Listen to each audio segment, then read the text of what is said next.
Regular people are taking their knowledge and content, packaging it up in an online course, and they're making a living doing it.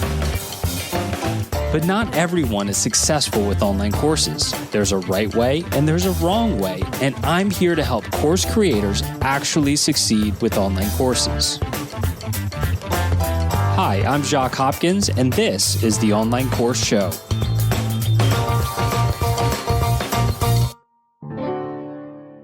Hey everyone, and welcome back to the Online Course Show. Today we're going to talk about a topic we don't really cover much around here, and that's selling your online course business. I think there's probably two main reasons that it doesn't come up much. First of all, this is my podcast, and I don't really have any plans of ever selling either of my businesses. Certainly that could change, but as of now, running this brand, The Online Course Guy, which includes this podcast you're listening to now and working with all of the people inside of my coaching program, is my true passion. And my other business, as most of you know by now, is Piano in 21 Days, which the way I see it these days is it's kind of my sandbox to play in, to experiment in, and share results with you all. I think the biggest thing that sets me apart as an online course business coach is that I'm still actively running my own online course business in a hobby niche. Most of the time when I talk about what's working in online course businesses, I'm talking from the perspective of Piano in 21 Days, or maybe what I'm seeing from podcast guests or those in my coaching program, and not necessarily from my course business about course businesses. So currently, I could not be happier with my businesses, and I feel so blessed to be where I am. And like I said, I can't really see selling either one anytime soon. And the second reason I think the topic doesn't come up much around here is because to a lot of people, it doesn't really make sense to sell a course business. What I mean is most course businesses are built around you. You're the face of it. And without you, as the business owner, is there really a business? So I would certainly challenge this second reason. There are things that you can do. There are systems you can put in place. There are people you can put in place to where you can absolutely sell an online course business and sell it for a lot of money potentially. So what you're going to hear today is the story of how a guy I know recently sold his online course business for 8 figures. That means minimum of 10 million. This guy didn't want me to share the exact number, but he was comfortable with me telling you it is 8 figures. So minimum of 10 million. So possibly more than that. And the guy's name is Dion, and his courses are primarily on cybersecurity and IT. He's been on the podcast 3 times before. So many of you may be familiar with him. And it's kind of cool to go back and listen to those previous episodes he's been on because you can really hear the journey of how he got to this point. He was first on back in 2018 on episode 79 of the Online Course Show, which wasn't long after he started his business. He was back on again for episodes 98 and 154. So it could be fun for you to go back and listen to those episodes after you hear today's. But what you're going to get here in this episode is not just an interview with me and him. What you're going to hear is a recording of a workshop that he did for the members of my coaching program. Jason is a member himself and very graciously offered to put on a workshop for the other members once he actually sold. In just a minute, you'll hear the recording of that workshop, and I wanted to just mention that to you because you're going to hear other members of the program asking him questions and interacting and so on. And what he shared is just so valuable. Even if you never have any plans to sell like me, this could still be one of the most important episodes that you listen to.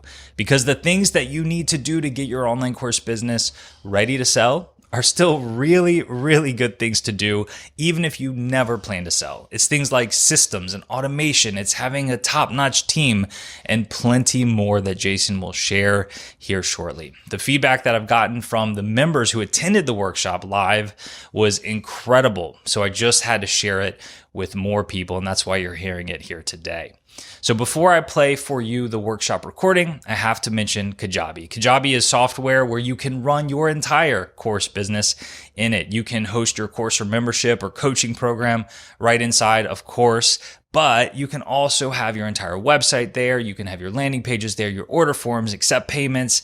It's got everything you need in one place. It's what I use to run my course businesses, and I recommend that you do that as well.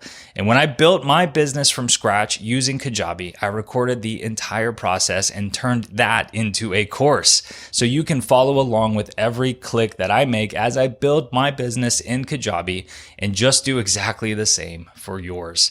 That course is available free when you sign up for a free trial of Kajabi at everyclickkajabi.com.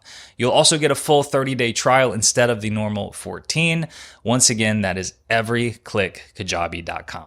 All right, so the ad read is over, and now I'd like to officially welcome you to the workshop on how to sell your online course business for 8 figures.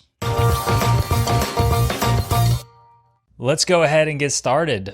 This is a workshop of sorts that we're doing. And I am not going to be the main presenter today. That is going to be one Jason Dion, who I met. Jason, do you know what year we met? I looked it up about 10 minutes ago. I've been listening to your show since I think 2017 or 2018. I think I was first on your show back in like 2019. So we've known each other for at least 4 years. I think that you've known of me, and I think I've known of you for 5 or 6. Yeah, 2018 is when you had first reached out, and you've been on my podcast many times now. I didn't realize it had been that long. I mean, that's 5 years. 5 years. We're getting up there in age, and one of us has recently sold our business for a lot of money. And that, of course, is Jason. It wasn't me. Collectively, we've sold our business for 8 figures. It's pretty cool. So today we're going to be talking about selling an online course business, and that's not something that everybody's interested in doing. I don't have plans to ever sell mine, but that could certainly change one day. And one thing I think that is interesting about this is that a lot of the things from my knowledge, and we'll learn more from Jason, but I think a lot of the things that you need to do in an online course business in order to get it ready to sell or to be able to sell are things you probably could and should do anyway. And so I think there's a lot of value here, even if we have zero plans to ever sell, for those 2 reasons. One is they're good things to do anyway, most of them. And 2 is, hey, it could change one day, so you might as well be set up. And so I'm excited to learn along with you all. I think historically in my mind, it's always been like an online course business is one that's probably difficult to sell because a lot of times it's built around us, right? How can you sell a business that's like fully reliant and built around us? We're the face, we're the one on the camera in our videos, inside the courses, in our marketing, and so on. So I'm curious to hear Jason's take on that. He doesn't have like slides prepared. This is going to be super duper casual. Most of you are pretty familiar with Jason, have met before, virtually. I think at least one of you have met in person before as well. Yeah, I see John. Him and I have had lunch together. He actually stopped by my offices in Florida, and we hung out for about half a day. So it's good to see you again, John. Good to see you, Jason. Congrats. That's amazing. So we'll keep it super casual. It's not like, hey, we're going to do a presentation for 45 minutes and then we're going to do 45 minutes of Q&A. Jason's just got his lessons learned that he's going to share with us. Feel free to stop and ask questions during, after, and so on. But really incredible what he's been able to accomplish. He just keeps moving forward, and I've learned so much from him over the years about running an online course business, and even chatted plenty along the way with thinking about selling. Okay, I'm selling. Here's where I'm at, and now he's officially sold and had a very successful exit. We're not going to share the exact number, but I think he's comfortable saying 8 figures, which holy crap. So with that, Jason, thanks for doing this. Hey, everybody. As Jacques said, I'm Jason Dion. I am the founder of Dion Training. I used to be able to say I was the CEO of Dion Training, but I'm not anymore because I sold the company and we brought in a new CEO. So it's taken me a little bit to get used to that, but that's okay. So right now I am the founder of Dion Training and I am the lead instructor at Dion Training. And I'll give you a little bit of background of who we are, what we do. And our model is definitely different than a lot of your business models. And Jacques and I have talked about this on his podcast several times, where he has his piano business. It's one course, one product, one offer. very dialed in, very much a funnel, lots of advertisement stuff going into it, as well as SEO that gets all his business and his sales. But at the end of the day, it's one course with one product that he's really selling as his main offering. He's got a couple of other little upsells and things like that, but really it's one thing. In my business, I have 40 plus courses. I think my last count was 44 courses, somewhere around there. We teach a lot of different things, but I started out with one course, and I also started on Udemy, which some of you are familiar with, some of you aren't. Udemy is a course creation platform where they do all the hosting and marketing for you. You could put your courses on there, and they've got an audience of couple 100 million students, and hopefully it's kind of like going on Amazon. Like, someone's going to go buy a book, hopefully they buy your book, but they could buy anybody's book on that topic, and that's kind of how Udemy is. They kind of helped me get started because I came from a YouTube background, making $50 a month on YouTube as passive income, basically from ad revenue. Somebody told me, hey, you should go check out this Udemy thing. I took my courses that I had on YouTube, put them on Udemy, added some quizzes, added some PDFs, and started selling them there. First month I did $58. Last month I did over $250,000 on Udemy as a company. So it can be a very profitable business, and I'm not even the number one guy on Udemy. I know one of the people who's in the top 5, and he's made about halfway to 8 figures last year on Udemy alone. So there is money to be made there, but you have to be in a topic that is very highly desirable. Has a big range of audience because it is a numbers game there. The average Udemy student, I make about $3.50 for that student. So it's not a huge amount per student or per enrollment, but I do have almost 1 million students on Udemy, and many of them have bought 2, 3, 4, 5, 6, 7 of my courses. And so that, $3 can go to $20 or $30. And then I also have upsells on my site that I get them over to buy things like exam vouchers or labs or things like that. Anyway, long story short, yeah. That's, I mean, with ClickFunnels, they talk about the 2 comma club. Like, a lot of people, like $1 million is a huge milestone. You have over 1 million students. I mean, that's just unbelievable. That's crazy. Yeah, and on my own site, I've only got about 25,000 students, right? My mailing list is about 75,000 people, and I've had 20 to 25,000 people buy something directly on my site. But then between Udemy, which is my largest, it's about 800,000 students there, and I have another couple 100,000 on LinkedIn.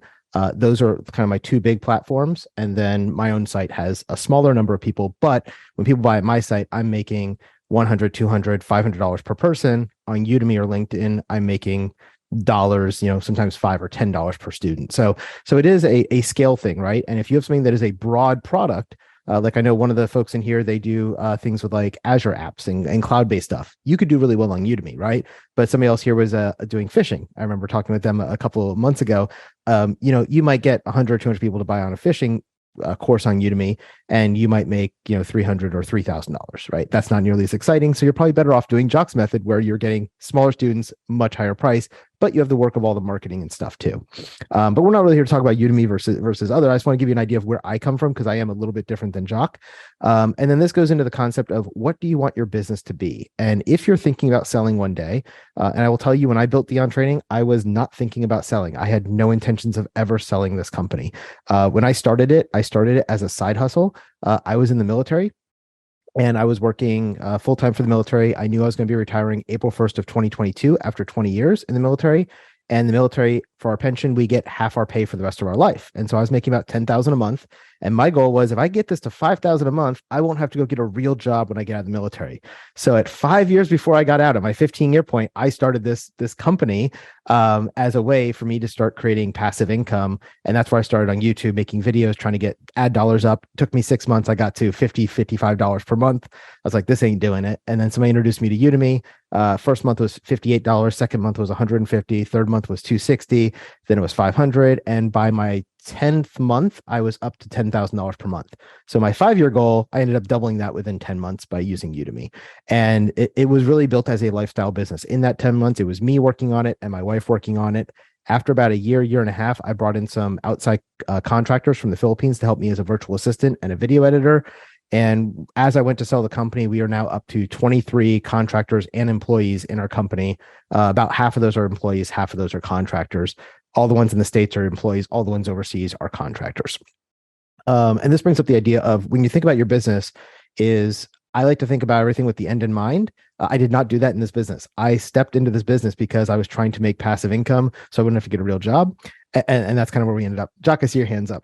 Yeah, Jason, real quick. I mean, James in the chat is asking like what it is that you teach. He showed up a couple minutes late, but I don't even think you went over that. So for anybody not familiar, you kind of explain your niche? Yeah, certainly. So I started out with cybersecurity courses. So I teach certifications. So in my world, in cybersecurity, project management, and IT service management, every job has certain requirements that are certifications. For instance, I know Jacques used to be an engineer. That means you had to go take your PE exam at some point and get your professional engineering license, right? Or no, did you not do that? Just trying to get off mute. It's weird for electrical engineering. You don't need that. That's really important for civil and then medium importance on others. So I never aspired to be an engineer for too long. I wanted to get in the business side quickly. So personally, no, but a lot of engineers, yes. Okay. Yeah, I have a friend who's a civil engineer and he was required to do it. And so for those of you who are familiar with Pat Flynn, that's what he started doing. Was his first passive income project was he made a book on how to pass the professional engineer's exam, right? That's pretty much what I do, but in a video format. And I teach people how to pass their cybersecurity exams, their IT service management exams, and their project management exams. So that's what my niche is. So the nice thing about a niche like that is I don't usually have to convince somebody to buy my product. Well, I have to convince them to buy my product, but not buy the product. They already know they need the certification. They know they need a textbook or a video course or practice exams. And in my realm, specifically in CompTIA, there's really 4 big names in that space. Before I got involved, there was 3 big names in that space, and it's Professor Messer, Mike Myers, and Daryl Gibson. I entered the space in 2017. By 2018, if you went on Facebook or Reddit and talked about CompTIA, my name started getting mentioned with those 3 guys. So our 4 names were kind of the first ones up. And so as my course was getting good results because people were succeeding in their exams, they were sharing that with other people because there is this dedicated grouping of people who talk about, hey, for my exam, I used Jacques' course or I used Jason's course, and they get this following behind you. And so most of my marketing wasn't me doing marketing. It was my students who had success telling other people about us. And that's what drove our name recognition and became this brand name. And then this goes into, do you want a lifestyle business or do you want a business that you want to expand and have a bunch of employees and overhead and all that kind of stuff, or to get to sell one day? And those are really kind of your 3 options with a business, right? Lifestyle is kind of like Jacques. I would say, Jacques, you probably have a good lifestyle business, right? It's you've got a couple of employees or contractors that work with you. It pays the bills. It makes you good money. You have a really nice lifestyle. But right now, you have zero desire to sell it to somebody else. You really don't have a bunch of expansion plans. You're not looking like, hey, I want to have guitar in 21 days and jazz trumpet in 21 days and all that other stuff, right? You're just like, I got one thing. I'm happy with it. It's printing money. I'm just going to keep that thing going. And there is nothing wrong with doing that, right? But that is a lifestyle business. When I first started this, I thought I was creating a lifestyle business. In fact, my first domain name was jasondion.com. Talk about things that are hard to sell, right? Yourname.com is going to be a really hard business to sell without you staying on and working for that business, right? And a couple of years into it, I was like, this is kind of dumb because if I ever want to have somebody else as an instructor, it's going to be really dumb having, Jacques Hopkins on jasondion.com. So instead, I created Dion Training because I am so creative with naming. I just took my last name and threw training, and that became the company name. So again, I wasn't really looking to sell the business. So if I was starting a business today, I would not name it something like jasondion.com or diontraining.com because it is so now tied to you as a founder. Using your name and something else is okay, like Dion Training, but it still can make it harder to sell, and there's less companies that are going to be interested in that, as opposed to if I was the Information Security Institute, right? Anybody could buy that. You could take Jason out, put somebody else in, and move forward with that business. So that's one of the things I want to point out is when you're thinking about your name and your product, being able to create a name that can be used and not tied directly to you is really beneficial because you will get a higher multiple if it's something that an outside investor can come in and isn't reliant on you to be there as the name in the face of the brand. So that's one thing to keep in mind. The second thing is if you're thinking about selling one day, what structure you use for your company can make a big difference. And what I mean by that is for those of you who are Americans, when you create your company, you can create it as a C Corp, an S Corp, or an LLC taxed as a C Corp or an S Corp. Or there's other things like sole proprietorship, doing business as, and all the other things. But really, if you're going to look to sell one day, you either want to be a C Corp, an S Corp, or an LLC taxed as one of those 2. Then when it comes time to sell, they can either buy your business as is. They'll basically just take you off as the owner, put themselves on as the owner, and they'll continue to run it. or you can do what's called an asset purchase agreement. And this is what we ended up doing when I sold my company. Really, it comes down to discussions with your lawyers and your tax folks. But the way you sell your company and the assets associated with it can have drastically different tax consequences based on how you're set up. So for us, when I went to sell, as Jacques said, I can't give you the exact number because I'm under an NDA, but I will tell you it's greater than 10 million, less than 50 million. So pretty big deal. And tax wise on that in the US is pretty heavy. If it was taxed as ordinary income, that would be 37% of the money goes away. So on the low side, let's say I sold it for 10 million, that's $3.7 million in taxes that goes away like that as soon as you close, if you do a company sale. Now, on the other hand, if you do an asset purchase agreement where they buy your assets, but not your company, those assets are considered a capital gains under US tax law. And so by doing that, you now have a 15 or 20% tax rate instead of a 37% tax rate. So instead of paying 3.7 million on 10, you're now paying 1.5 or 2 million on 10. So big difference, right? You're saving $1.5 million to $2 million in taxes just by the way you structure the deal in the contract when you go to sell. So this is the big point I'm going to tell you is if you ever think you're going to sell one day, you want to make sure you have a really good lawyer on your side and a really good accountant and a really good broker who's done these deals before. Because I don't know about you guys, but I never sold a company before this. And if I was doing this on my own, I would have gotten taken to the cleaners by the acquisition firm. Not because they're trying to be bad guys, but their job is to get as much as they can for the least price they can, right? And so the initial offer I got when they talked to me directly was, I'm just going to throw fake numbers out here, right? Let's just say it was 10 million, right? If it was $10 million as an offer, I then brought in a broker who has done these deals before. And he was like, they're lowballing you. I can get you more. And now these brokers aren't cheap. Like my broker cost me $800,000 to do this deal, right? But we're talking about a deal between 10 and $50 million. 800,000 is worth it.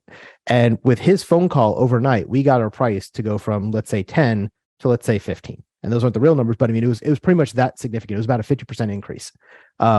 And I was like, that's pretty good. I'm pretty happy with that. And he goes, yeah, I think we can do better though, because I've done enough of these deals. I've looked at the marketplace. I know what your competitors are, and I know who's available for sale and who's not. And really at the time, I was the last company in my space that was available for sale because most of my competitors had already sold. And so at the end of it, he was able to get me an 8x multiple on my profits. So essentially he paid me 8 years of profits upfront at closing for me to sell my company. And that was enough for me to say, yeah, that makes sense to me to do it. But we were able to get from the initial offer of, let's say 10 to almost double that just because I had a good broker, as opposed to trying to do it myself. And I see a lot of people, it's like if you're going to sell your house, right? You could sell it for sale by owner, but if you do, we're going to lowball you on the price because we know you're trying to save money on the commission and we know you don't have proper representation, right? But if you're selling it with a realtor, they're going to make sure you only take a deal that makes sense, so you're getting the maximum amount of money, and they'll help you through the process because this is can be a very long and drawn out process. And when you get into the acquisition world, when I was talking with my broker, he said that only about 30% of deals go from the initial offer to the actual closing and the transfer where you get cash in hand and you sell your business. There's a lot of chances for somebody to back out and a lot of chances for somebody to walk away, whether you can't agree on the price, whether you can't agree on the structure, whether they look in your books and it's not what you told them it was. And you said, oh, I'm making 2 million a year. And they're like, yeah, but you're not really making 2 million because like most of us who are entrepreneurs, you're probably not paying yourself a salary. And if I had to pay you a salary to stay on, which I will afterwards, how much are you going to want? Oh, I'm going to want 200,000 a year. Okay, well then you're not at 2 million a year profit. You're at 1.8 profit because you didn't account for the fact that we are going to pay you $200,000 a year to stay on after, right? And all those things are things where the deal can get derailed at any point along the way. And having somebody help you through that process, even if it's going to cost you 5% of the sale, is really, really worth it. The other thing is that if you're thinking about going out and selling, and not that somebody came to you, in my case, somebody came to us and we actually had 3 different companies come to us within a month period saying, we're interested in buying you. So I was able to play all 3 of them against each other to get the biggest or best offer for us. But even if you're not doing that, if you have a good broker, they have contacts in the industry. My guy has a full Rolodex. And like literally when I called him up, said, hey, I got this offer. And I said, the company's name starts with A. He goes, oh, it's this company, isn't it? And I was like, yeah, how did you know? He goes, oh, I work with them all the time. I know they're looking in your space and they want somebody. I know exactly who to call. Let me call them tonight and I'll get you a better offer by tomorrow. And it's the connections that you're paying for in that case. So I know a lot of people are afraid to pay for accountants and lawyers and brokers in a deal like this. If you're going to be selling for multi-millions of dollars, you definitely want them on your side. It's totally worth it. Okay. So that's some of the first couple of things I would think about is what are you naming your product? What is your legal structure going to be? How are you going to sell? And then the next piece, once you start talking about selling, is obviously money matters, right? I'm going to use Jacques' business as an example, right? He's got his piano business, and I don't know his exact numbers, but I'm just going to say for easy numbers and math, we'll say he makes $1 million a year in profit, and he makes $2 million a year gross. I don't know if those numbers are right. He doesn't have to tell us they're right, but we're just going to use those as an example as we go through, right? How much would we think his company is worth if he's doing gross 2 million and taking home $1 million after paying everybody? What do you guys think that company would be worth? Wow. There's no right or wrong answers. I'm just trying to get an idea because everyone probably has a different thought process in their mind, right? And I'm going to ask Jacques last because it's his company and he probably has a number he's thinking, I won't sell unless I get this number. I mean, at the end of the day, it comes down to the multiple, doesn't it? I mean, you said you had 8, didn't you? Well, that's a good point, right? A lot of companies will do it based on multiples. Some will do it based on multiples of gross. Some will do it multiples of profit or net. Some will do it on a weird calculation. Some won't even use multiples, and they'll do it based on cash flow because they're more interested in the monthly cash flow you're generating as opposed to the annual profits you're generating. There's some companies that have sold that aren't profitable at all, but they've got 1 million users and a really strong user base. And like, well, you know what? In our case, the company that bought me, we are a direct-to-consumer company primarily. 95% of my business is direct-to-consumer. All the other companies in the portfolio they have are all B2B side. They're all doing 95% B2B and 5% B2C. So they're thinking, hey, we're going to buy Dion. Dion has no real B2B business yet, but they have a great product that everybody loves. We know how to do B2B. So we're going to go and hire a B2B salesperson, and we're going to fill up Dion's pipeline with B2B business, and they can instantly take us 2, 3, 4x of our revenue in the next year or 2 years because they have all those B2B leads. Conversely, they're seeing us as a strategic partner for the other side because the other 5 companies in this particular portfolio that we're in, and the company that bought us has 200 different companies in portfolio, but the specific one we're in is the e-learning portfolio. It's all live training that's ILT, instructor-led training.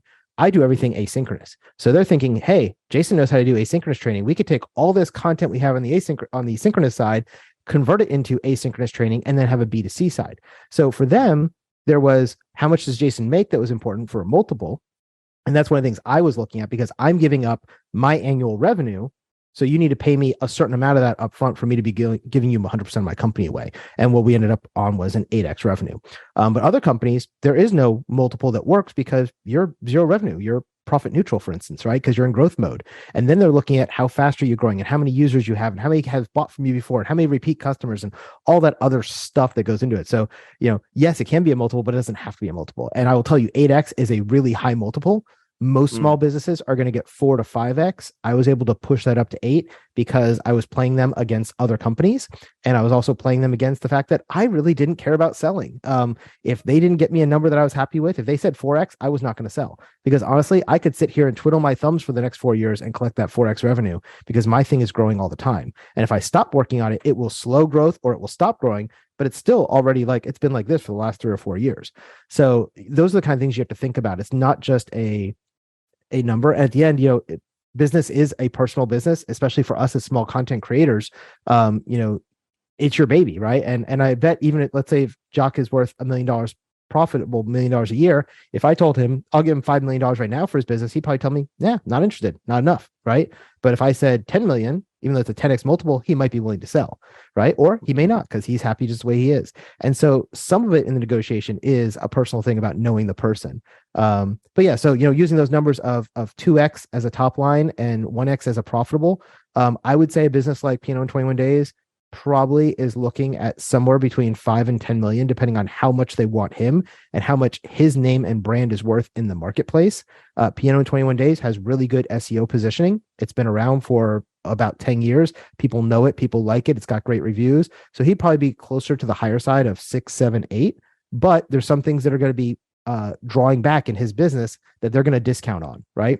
One of the big ones is every video is Jacques. If Jacques gets hit by a bus, there's no Piano in 21 Days, right? He hasn't proven that he can make it work with other instructors. Now, could he do that? Yeah. He can go film Piano in 21 Days version 7, and he can bring in Emily or Renato, and now it becomes Jacques on half the videos and Renato on half the videos. And that way they go, oh, if Jacques gets hit by a bus tomorrow, Renato can still take it. And we've proven that we can have additional courses or additional ways of delivering this product without just relying on Jacques. And that was one of the things we had to do because the first offer I got was about 1.5 years ago. December of 2021, I had an offer, and that offer was at around $12 million. And ultimately I turned it down because I didn't think it was enough money. And at the time, I talked to them. They said, we think you're a great fit for us, blah, blah, blah. But the reason why your offer is so little, because that one was, I think at the time, was like a 4 or 5x offer. And they said, well, the reason that the offer is so little is all your courses are you. And so if you get hit by a bus, we're screwed, right? So that's risky. And number two is you don't have anything proprietary. Everything you have is just your content, but you're using off-the-shelf software for all of your automations. I was using Zapier and Keep for my emailing and Thinkific for my LMS, and there was nothing that I owned as proprietary tech. And so they said, well, if you had proprietary tech, we can give you a higher rating, right? If you have more instructors and a repeatable business model, we can give you a higher rating. And so from the time that we talked about that to the time I got this new offer was about a year. And during that time, I hired a development team. We're building our own LMS. We built our own practice exams. We built all of our own automations. We've got a lot of our own tech now, where we only have about 3 products that we still use that's software off the shelf, and everything else is stuff we've developed ourselves.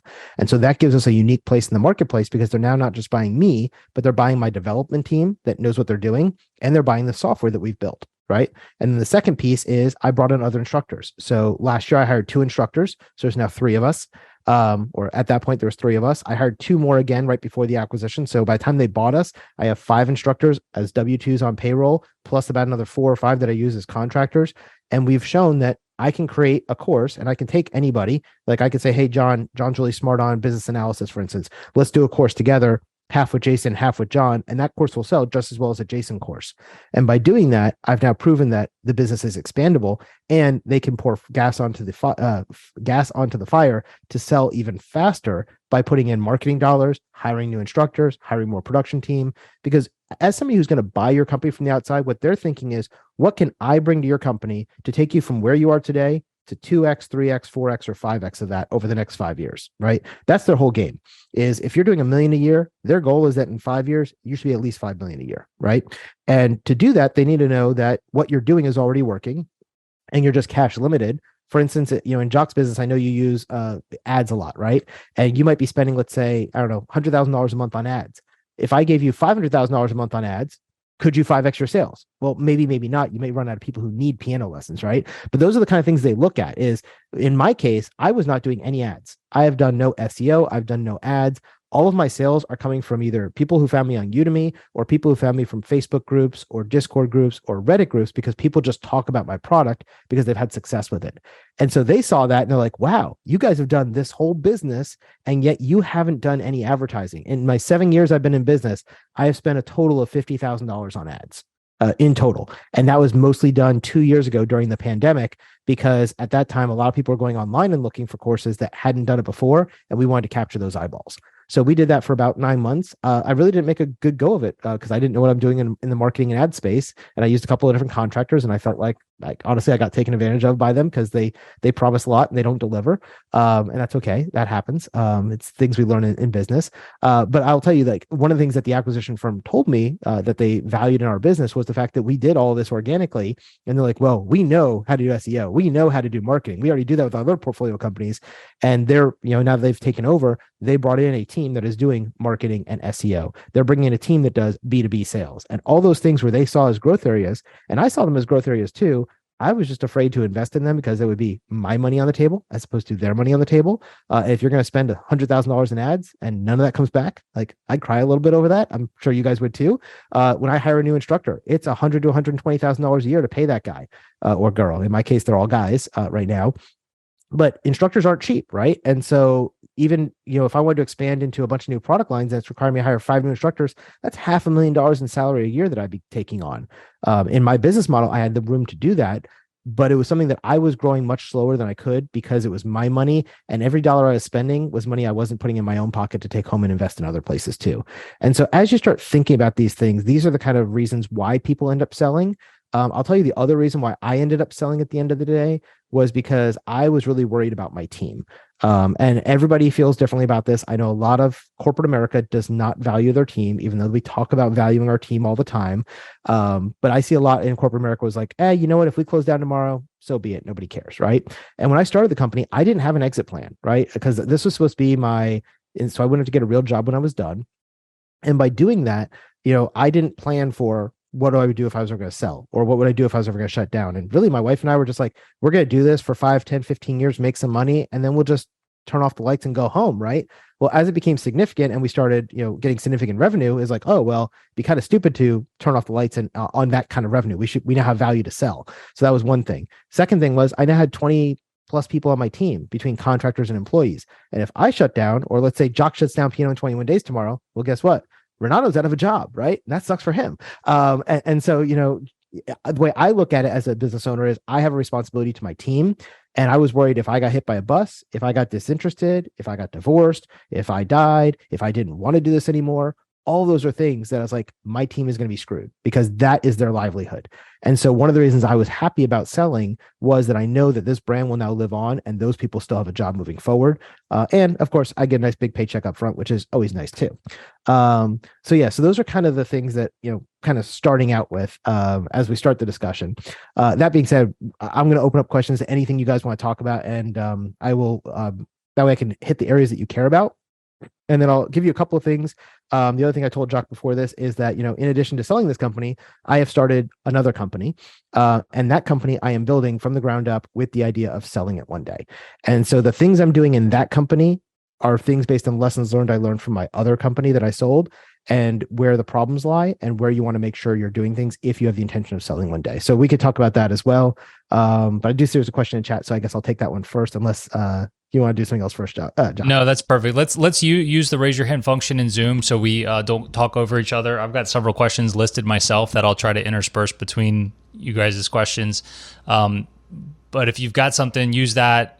James, you put something in the chat, but I'd love for you to verbalize it if you don't mind. No problem. You guys can hear me okay? Yes.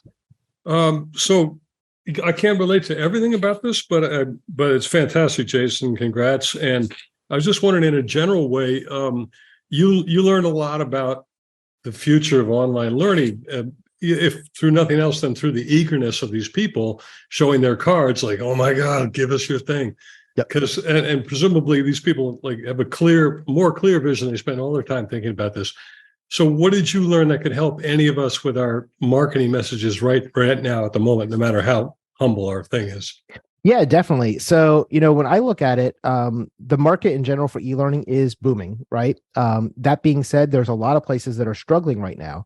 I don't know how closely you all look at the market, but I look at a lot of the different stuff. And Pluralsight, for instance, which is one of the big e-learning platforms, who's a big competitor for Udemy, they have had declining sales quarter after quarter. They just laid off I think 30%, 40% of their staff.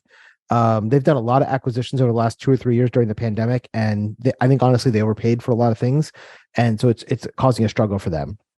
So there is an eager market for people buying up things as far as other companies that they can scale and expand. And this goes into when you're picking the company that's going to acquire you or who you're going to allow yourself to be sold to. Not everything comes down to money. When we looked at it, there was 3 companies that came to us. One was not a good cultural fit at all. And I basically just told them, it doesn't matter what you pay me. We're not going to sell to you. I'm just not going to do it. And then the other 2 was the one I ended up selling to and another one. And the one I ended up selling to was not the highest offer.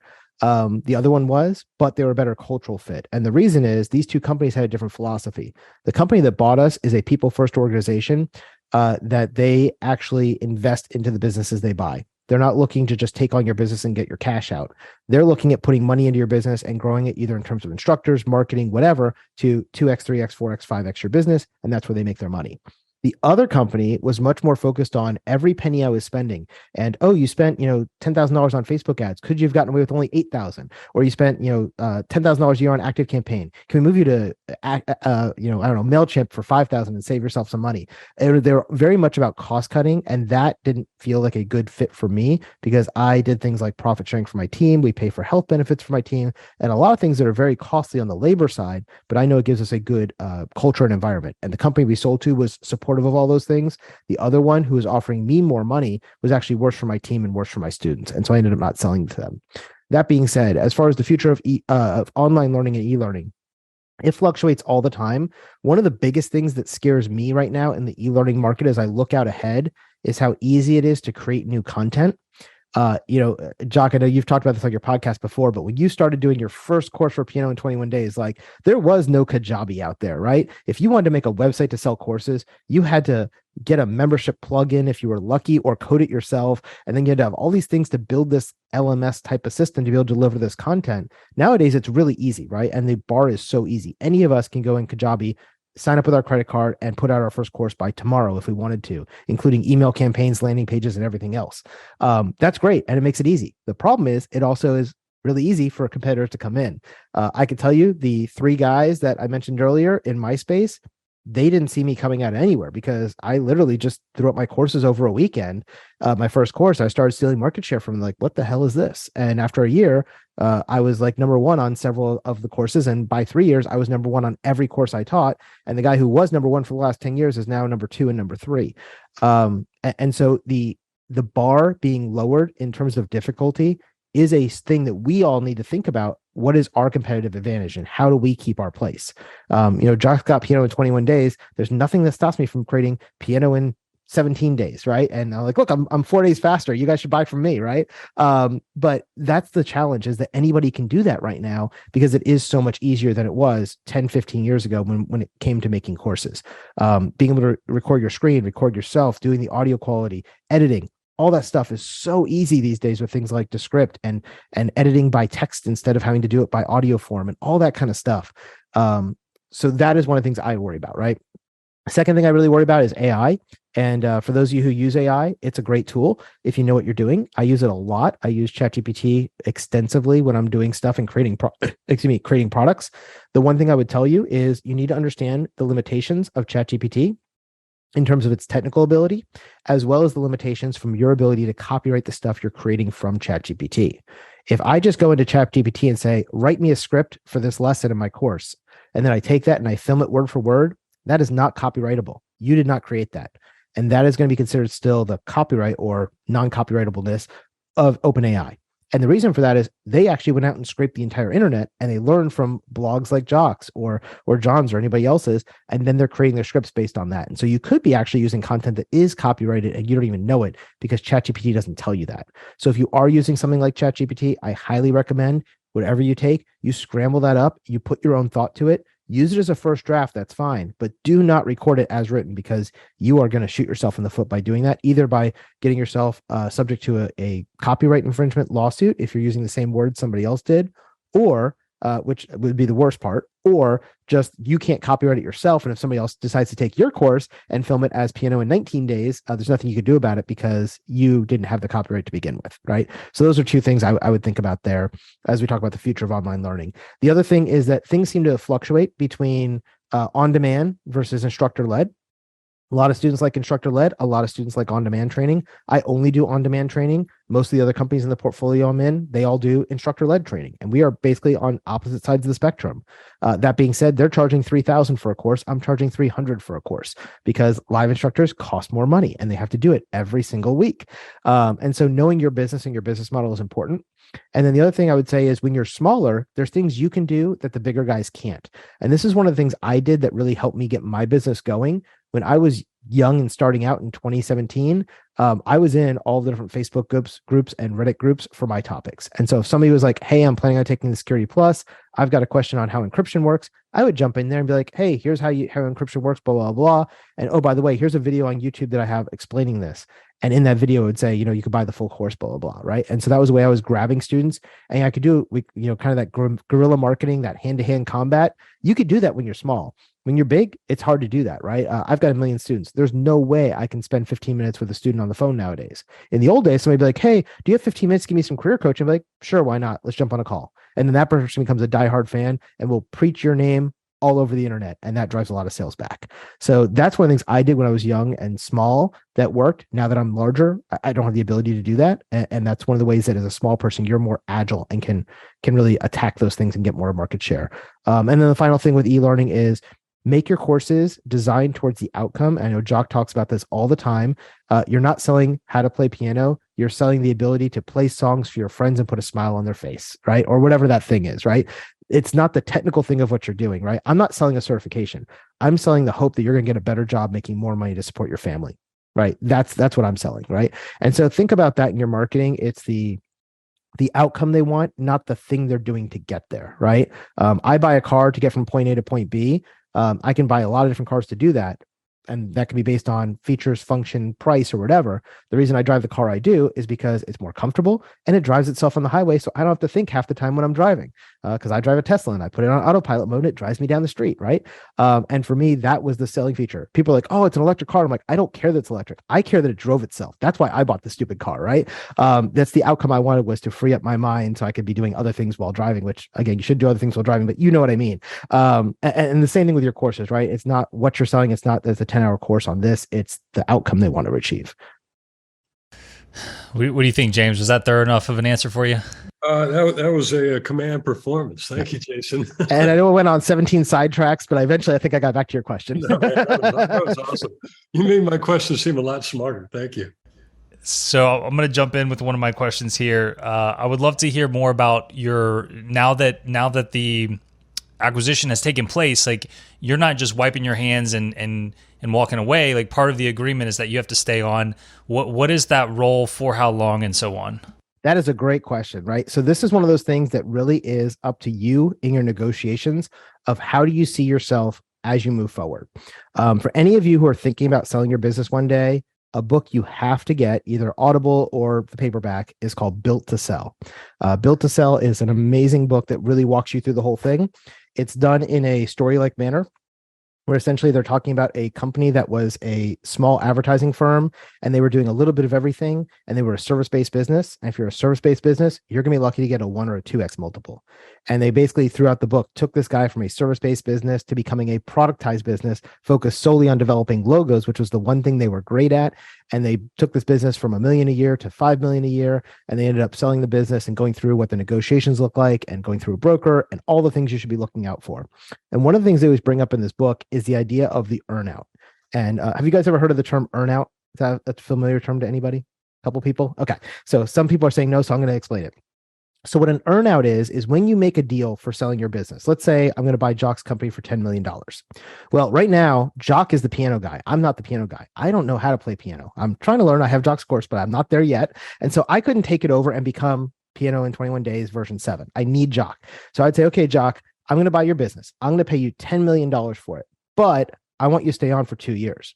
Now, during those 2 years, you're going to be a W-2 employee. I'm going to pay you. I'm going to give you salary. I'm going to give you benefits, and we'll negotiate a part of this deal is what his salary is going to be.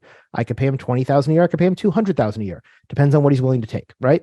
And so we'll make that negotiation and say, okay, for the next 2 years, you're going to stay with this business.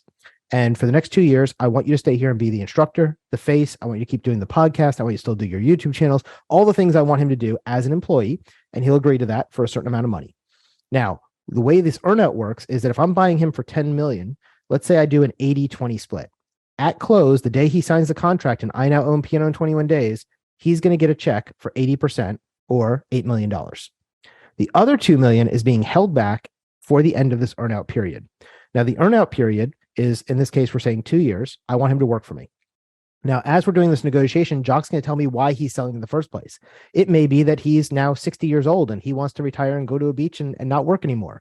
That is one reason people get out. In fact, most of the portfolio companies that are in the portfolio I'm the youngest company. Most of the companies were around for 20 or 25 years before they got bought.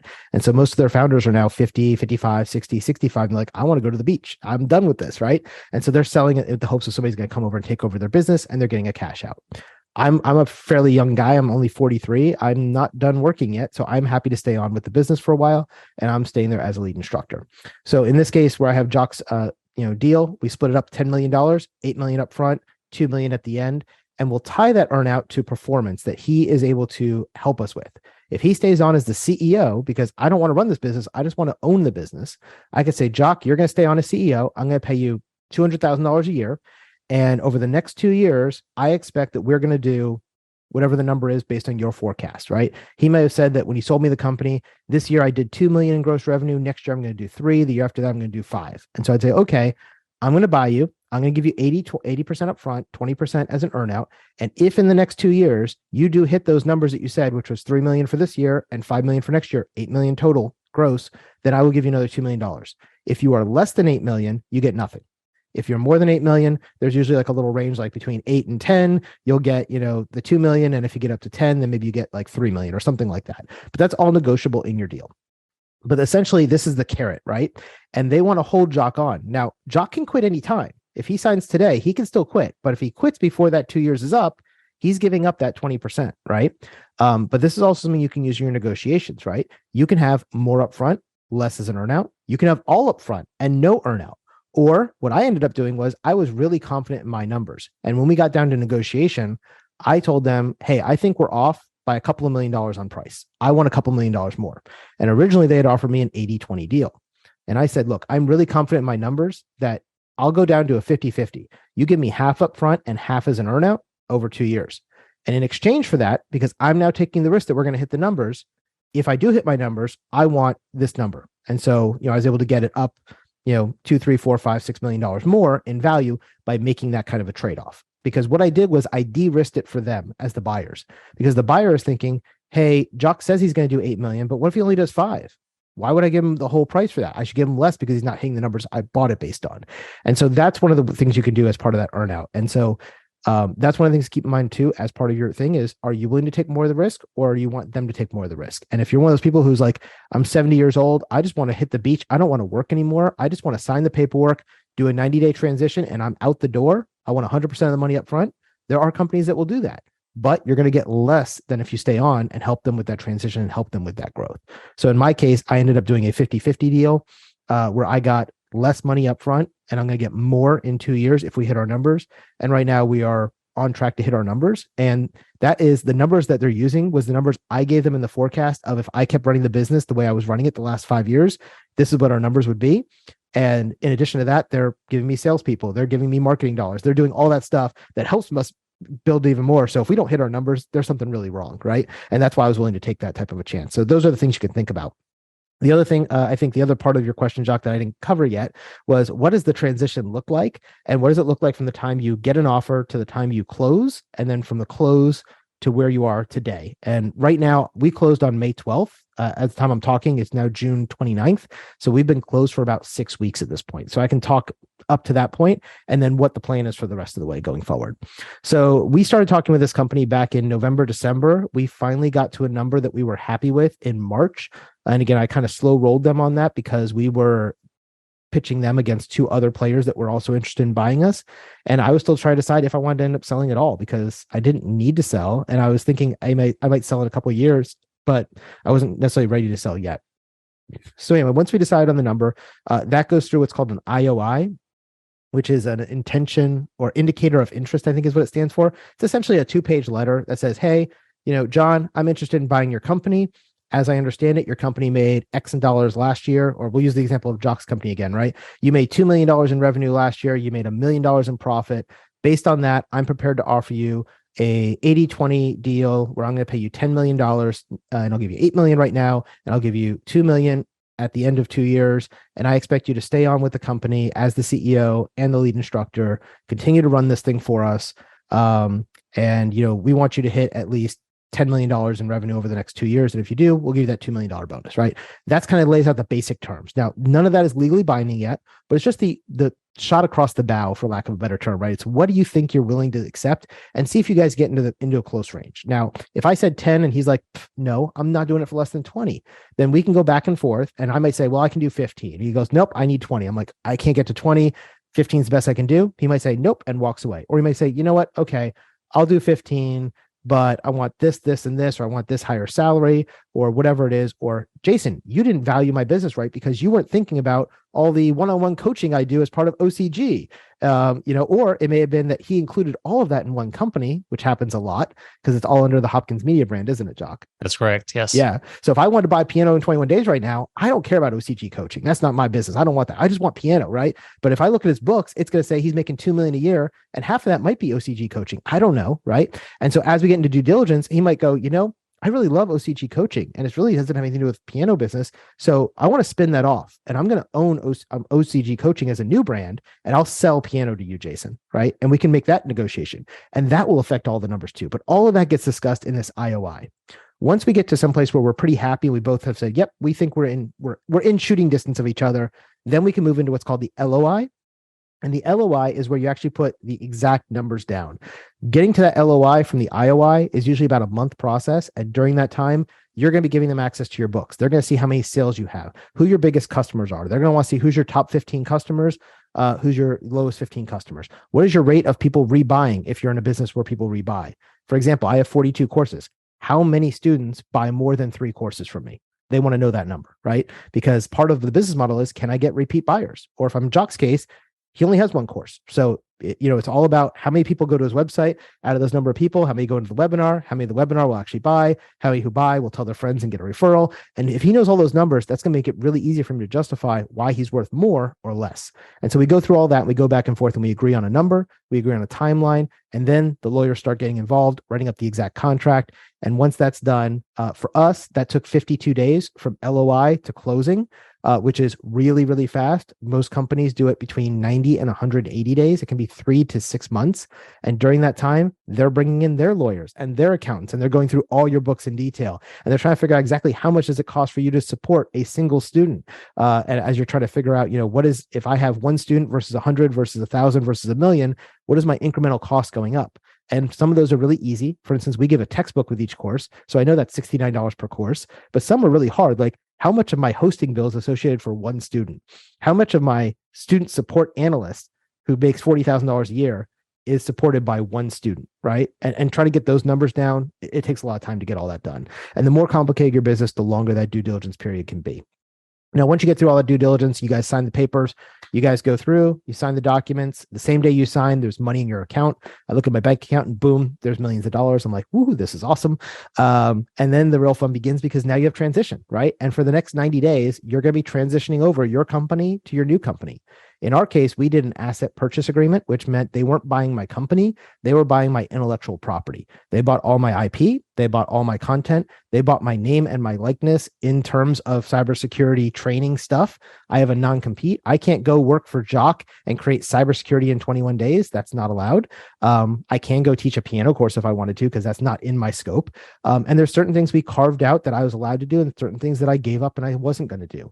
One of my other businesses is also in the cybersecurity space. And so we had to clearly identify, these are the things that Jason will be able to do in his new business. These are the things that he will not do, because it would be competing with his old company, Dion Training. And here's the things that the 2 of us are going to be doing together in that new business, because I started that business as a collaboration with Dion Training, and they saw the value in that. And so they wanted to carry on that partnership and collaboration.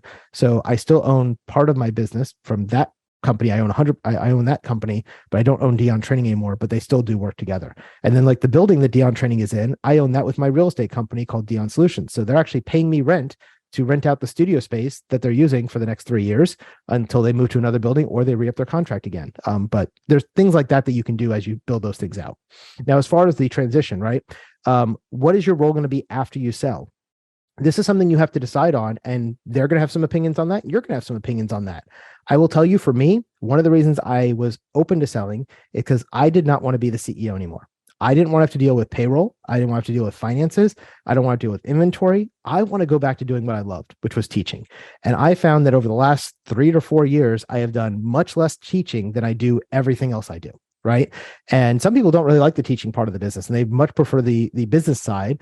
And so they get more of a model like Jacques does, where I think once every year or 2, you refilm your course. And other than that, you're pretty much doing business stuff, not teaching stuff, at least on the piano side. Is that accurate, Jacques? Yeah, look, I really went all in on the last version because I don't really want to record it ever again. So not every 1 or 2 years. Like, hopefully this is the last version. It's in 4K. I've got all the camera angles. It's by far the best curriculum I've ever done. So hopefully that's the last go of it, because I would much rather be on calls like this. Yeah. And see, I love the teaching part. Like, I love working with students. I love teaching content. I like making the videos. And I was doing a lot less of that and a lot more of the business side. So one of the things I told this company was, look, if you're going to buy us, I'm not coming on as your CEO. Like, I'll do it for 6 months, but within 6 months, you better find somebody and hire somebody, and I'll transition to them and I will teach them. And I told them, like, honestly, if I don't sell to you, I'm going out and hiring a CEO, because I'm tired of this. And I already have a COO who was running the daily business, but even the CEO level stuff, I just didn't want to do anymore. And so as part of that process, they said, great. We love that you want us to bring in a CEO because that means we can control the person and we can have all the control over the growth. And I'm like, good, because I got it to this level. I don't know if I can get it to the next level, right? Like what got us here won't get us there. I got us from 0 to 10,000 to 100,000 a month, 100,000 to a couple $1 million a year. But I don't know if I'm the guy to get us to 50 million a year or 100 million a year or $1 billion a year, right? And our company has the ability to do that. I just don't think I'm the CEO for that. So they brought out 3 different CEOs that they liked, all extremely talented individuals. One came from Wharton School of Business, one came from Harvard and Stanford, and another one came from Northwestern. They asked me who I liked, who I didn't like from a personality perspective, and who could learn. I basically ranked them from 1, 2, and 3. For me, 1 and 2 were like within 1% of each other, and number 3 was down here. And so ultimately they said, who do you want? And I said, well, my number 1 is this person. My number 2 is this person. Honestly, I'll take either of those 2. Number 3, I really don't like her. I don't want her. She's not the one. I don't think we'll work well together. And so they came back and said, well, based on our assessment, we think your number 2 should be number 1 and our number 1 should be number 2. If you don't have any hard feelings, we'd like to hire that way. I said, great, I'm good with that. But they basically gave me veto power. I could have said, no, I want my number 1, and they would have hired her anyway. But ultimately we ended up hiring the person who had a Stanford MBA, a Master of Policy Administration from Harvard, super, super smart individual, worked for Goldman Sachs for the last 8 or 9 years, running their private equity firm and a lot of their portfolio companies. And she just brings up a wealth of experience that I don't have. And basically we closed on the 12th. About a week later, the following Monday, so about 7 days later, she joined the team. And her and I have been working side by side ever since, as we've been working on getting all the revenues switched over to the new bank accounts, all the HR and the payroll switched over, getting her up to speed on our business to business sales and our business to consumer sales and all the stuff that we do on a daily basis. And the intent is that within 90 days, she will have everything and she will now be the CEO, and I will step back and let her run things completely. And she's already running, I'd say, about 80% of the stuff over the last 6 weeks. So that's kind of what the transition looks like.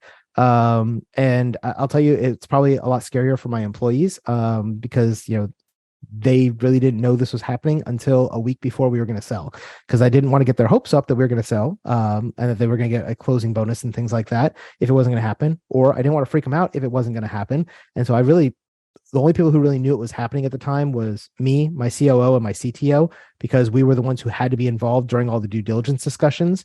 Because when they wanted numbers on how fast are we selling vouchers or how many courses are we selling and all those kinds of things, those are all things that we really needed to have from those people instead of me having to do it all, because that due diligence period is a lot of work. And so they helped me out with a lot of that. So they were aware of it. And I incentivized them to help me get through it and sell, so that if I sold, they were getting a chunk of the money as well. And ultimately at the sale, I took about $500,000 and split that up amongst my team. And so even my folks like in the Philippines and India and Egypt, they all got a really, really nice one-time success bonus for us having closed on the deal. And that was just, again, nothing you have to do, but something I wanted to do because I wouldn't have been there without the team. And then the other thing is that also decreases my taxable load, right? Because that $500,000 came out before I pay taxes on it, because they're paying taxes on their half too. And it's good for them because they're getting lots of cash in their pocket. So I think that answers your question, Jacques. I know it's a long, long roundabout way of answering it though. It more than answers it. Thank you so much. That's really, really incredible. And just love to hear the thought process behind how you arrived at that, right? So, if I was thinking, you'd stay on for 2 years and maybe just like a really slow transition out as CEO over a 2-year period, but like, you've basically already done that, and you are trying to live in the place that you want to be living within the company, at least for until the earnout, right? Exactly. And all those things are fully negotiable of how long this is going to take. I know some people say, you know what, during the earnout period, I want to stay as CEO, because that earnout period for me is 50% of the income of my sale comes in the earnout period. So that's why they gave me a lot of control over, do you want to stay as CEO for the next 2 years, or do you want us to bring somebody in? And if we bring somebody in, do you want to have a say in who that is? And I said, I'm okay with you replacing me because you'll probably have somebody who's smarter than me, and that's good. But I do want to say, because my money is tied up with them too. And then the other thing that we made sure was when they hired the CEO, her incentives align with my incentives.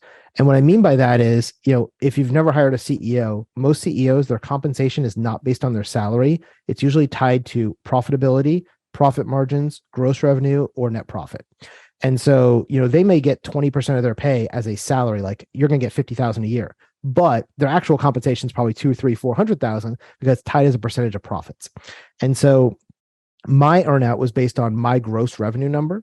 Her targets, we had to make sure, we had to make sure with the company that when they hired her, they made her targets align with my targets. And what I mean by that is if they told her, your goal is to get to $10 million in profit per year, right? For you to get your bonus. But my goal is $20 million in gross revenue. For me to hit my goal, she has to have a 50% profit margin, right?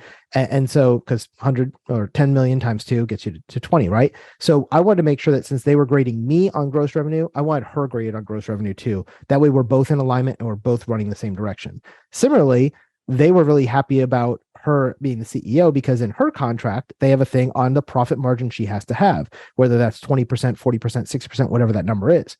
I don't have a profit margin cap on my earnout. My earnout is based solely on, do we grossly hit those numbers? If we sell, I don't know, I'm just throwing a number here, $20 million in product over the next 2 years, then Jason gets his big bonus, right? But for her, they need to sell 20 million and she needs to hit at least a 25% profit margin or whatever it is. And that's how they control that I don't just go out and spend $1 billion on Facebook ads to get $20 million in sales. Because if I was a CEO, I could have done that based on my earnout, my agreement. And so those things all matter as you're negotiating it, and your lawyers will make sure that you're on the right side and that everything is lined up. And that's why your lawyers and your accountants and your brokers are going to be so helpful during this process. Lars, you have the floor. Number one, Jason, you are such an inspiration. I mean, the level of knowledge that you're sharing here now, I can't imagine what kind of processor was installed in your brain, because it's running so fast and it's so full of just, this is a treasure box for all of us. So thank you for doing this. I have a few questions, and I think I'm trying to understand like the buyer's perspective, not because, I understand I want to buy your business, but I'm trying to just understand where this online business world is going. I started less than a year ago. I've been in the music business for many years. This is all new to me. And I've seen the music business change so much. And when it comes to these buyers, number one, what kind of companies are buying? That's question number one. Yep. And how important do you think like the forecast for the online business world was to them, like to go in and invest? Oh, big time. Yeah. So the way that these deals work is most of these deals are going to be done by private equity firms. And you probably heard that term on CNBC and other places when we talk about private equity and all this large sums of money. Essentially what they are is, if you think about a mutual fund where you go and buy all of the 100 best tech stocks, right? Those are public and everybody can buy and sell those. But with these private equity firms, they go to people who have a lot of money and they're looking to get better than stock market rates or better than bond or loan rates.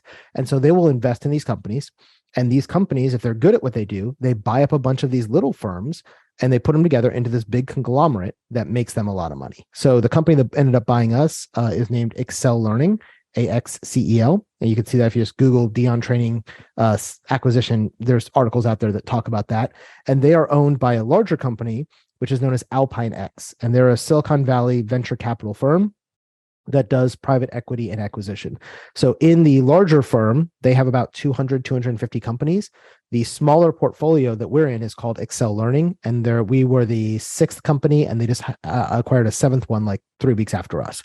And usually they'll build these companies up to... Because to me, that's a super healthy signal for the business. Yes. Like that type of companies are going in to invest in an e-learning business. Yep. So like yours. Yep. That's a super and the healthy big company, thing that we should. It's not just e-learning companies though. Some of their stuff, they have portfolios that are consumer brands. For instance, when we were in talks, they sent me a goodie bag with stuff in it from all their other portfolio companies. And one of them was like dog treats because they knew I had dogs. And like, here, your dogs will like these bones and these stuffed animals from this company that we own. And here's this thing for your wife that's some makeup because we own this other company. And like, just to give you kind of a feel of the different companies they have. And each of these are put into these little pods. Our pod happens to be the e-learning pod, and they have right now 7 companies in there, and they've been around for about 1.5 years, 2 years inside this larger company. Now, what they see as being valuable is content. So if you're in an area that they need content in, they're interested in buying. B, your business model. And if you have a unique business model that they're not already leveraging and it's synergistic with other things, then they like that. So in our case, we sell certification exams and we do on-demand training. They have all their other companies. They're all cyber folks, IT folks, service management folks, all that kind of stuff with instructor-led training. And they have a lot of contracts with B2B Fortune 500 companies. And they're all asking, hey, how can we get lower cost stuff? How can we get on-demand stuff? I'm like, oh, well, we now have Dion and we can do that for you, right? Because the reason they came to us is they kept hearing our name over and over in this space because we had a good brand identity.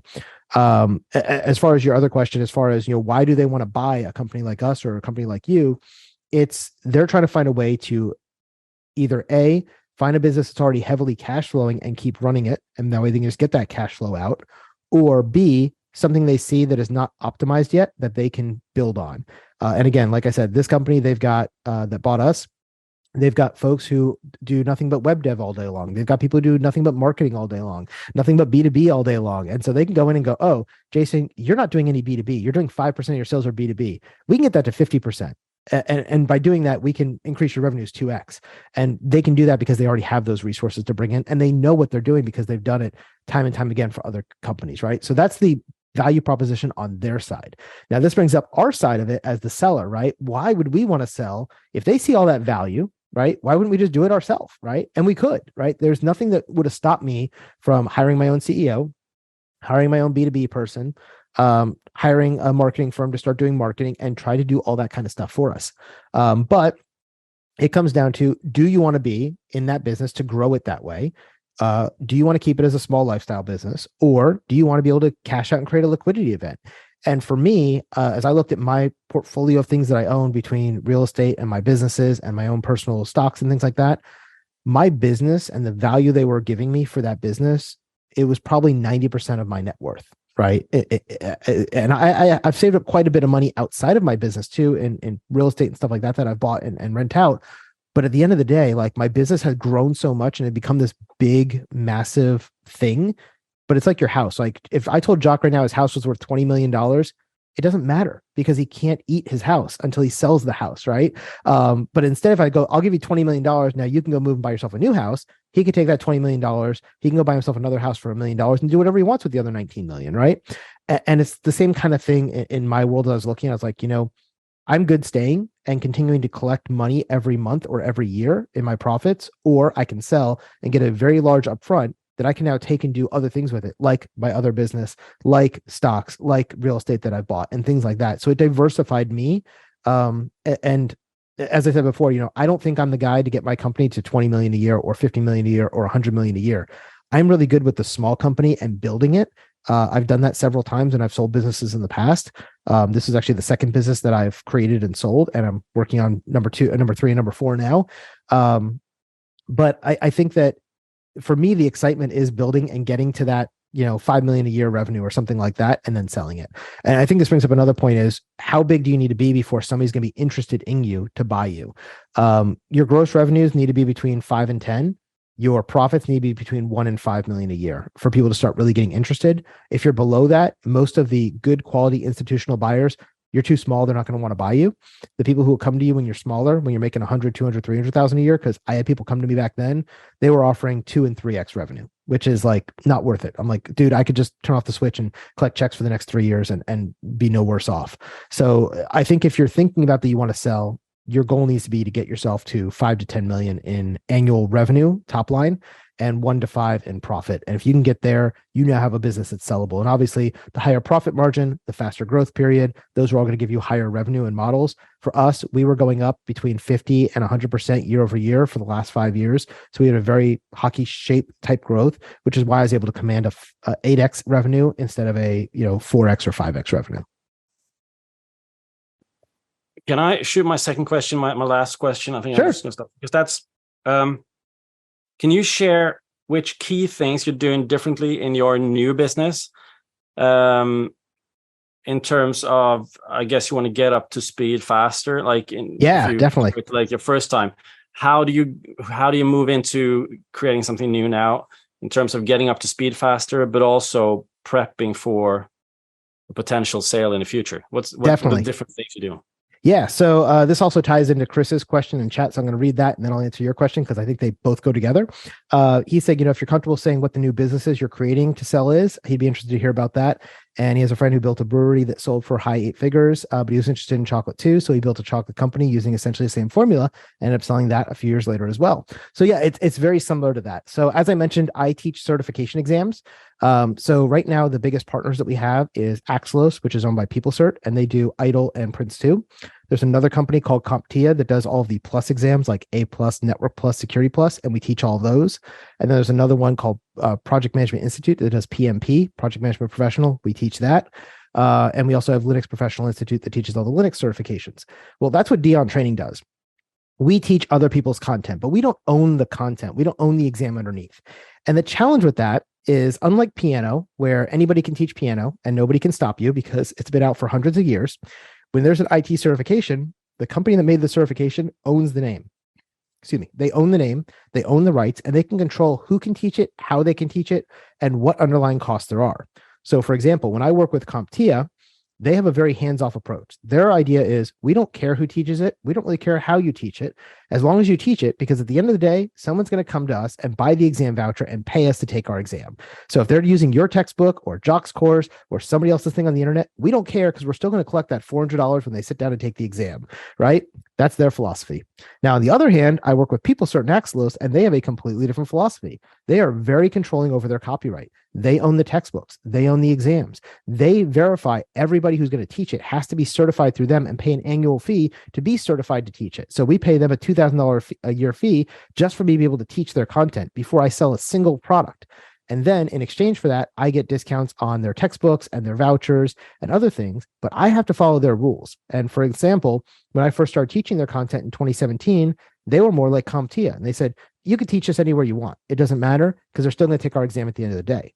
Well, November 1st of 2019, they made a change and said, well, you know what? From now on, we decided that anybody who's going to teach this now has to give the student an exam voucher with the training. Well, the problem with that is most of my sales were coming from Udemy. Udemy's top price is $200. My cost for that voucher is $300, or was. Now it's actually up to $400 or $500 for that voucher. And so if I was selling something for $200 that cost me $300, I would lose money on every single sale. And so literally it destroyed my business for about a month while I had to move everything to my own site and start getting people from Udemy to my site and know I existed, because on my site, I could sell that for $300, $400, $500, $600, and then I can bundle it with there. But that realization that this company, who's a third-party company, has so much control over my business and my model, and they could change it within 30-day notice like they did, it freaked me out, right? And so I kept thinking, one day I'm going to create my own certifications, right? One day I'm going to become CompTIA or Axelos or PeopleCert, and we're going to have other trainers out there who rely on us. And we are building a company to do that. And the company's name is Accolade, Akyllade.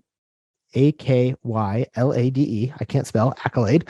And you'll notice it's a really funny spelled name. And we can talk about that in a second too, why you'd want to do that. But there's a real reason for doing that, as opposed to using something like the word acclaim or accolade with the actual spelling of ACCOLADE, right? But what we're doing there is we are building a company where we create the exams, we create the textbooks, and we are authorizing other people to teach our material, both in person, live, and online, as well as asynchronous training. And we partner with companies like Dion Training. They're one of our partners. That's an authorized training provider, and they created courses for the certifications we are creating. So that is the answer, Chris, of what we're doing there. And it was basically a niche that I saw that was solving my own problem. And even if I wasn't selling my company, I had already started this company on the side, and I specifically did not start it inside of Dion because I wanted it, A, to be something I could sell later on, B, I have a partner on there, so we didn't want it to be tied to me or his name. We want it to be a generic thing that could be easily sold. And C, to make it an industry-wide, internationally known certification, I didn't want it to be, I'm Dion certified, because that just seems like self-fulfilling, right?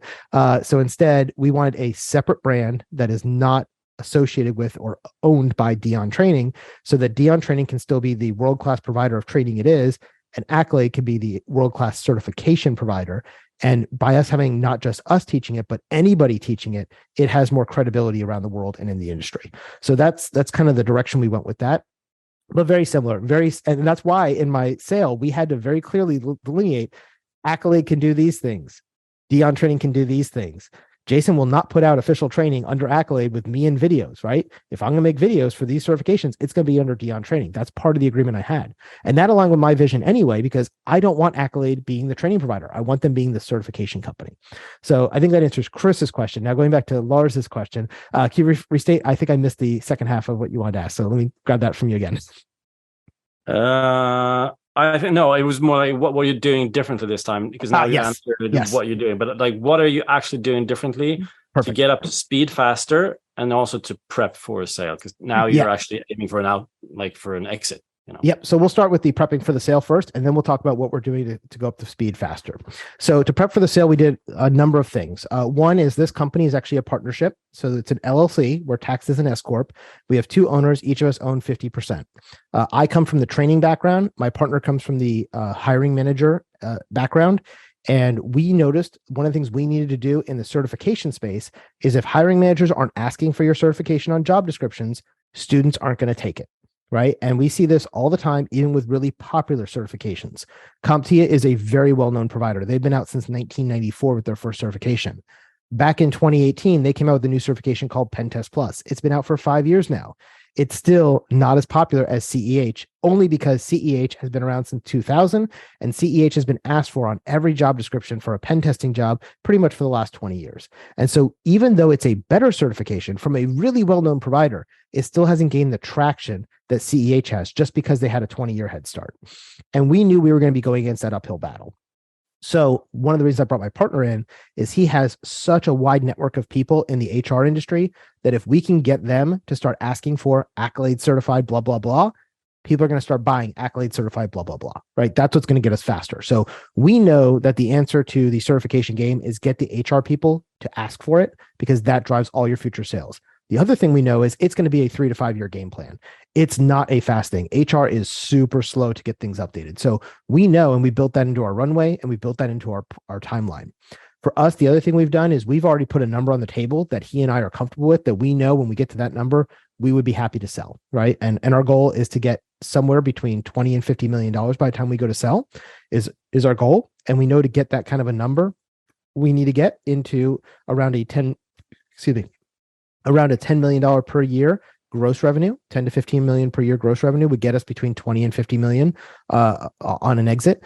And that would probably be at a profit margin of say 40%. So if we can be making 5 million a year, for example, we know we can get 20, 25, $30 million as a sale.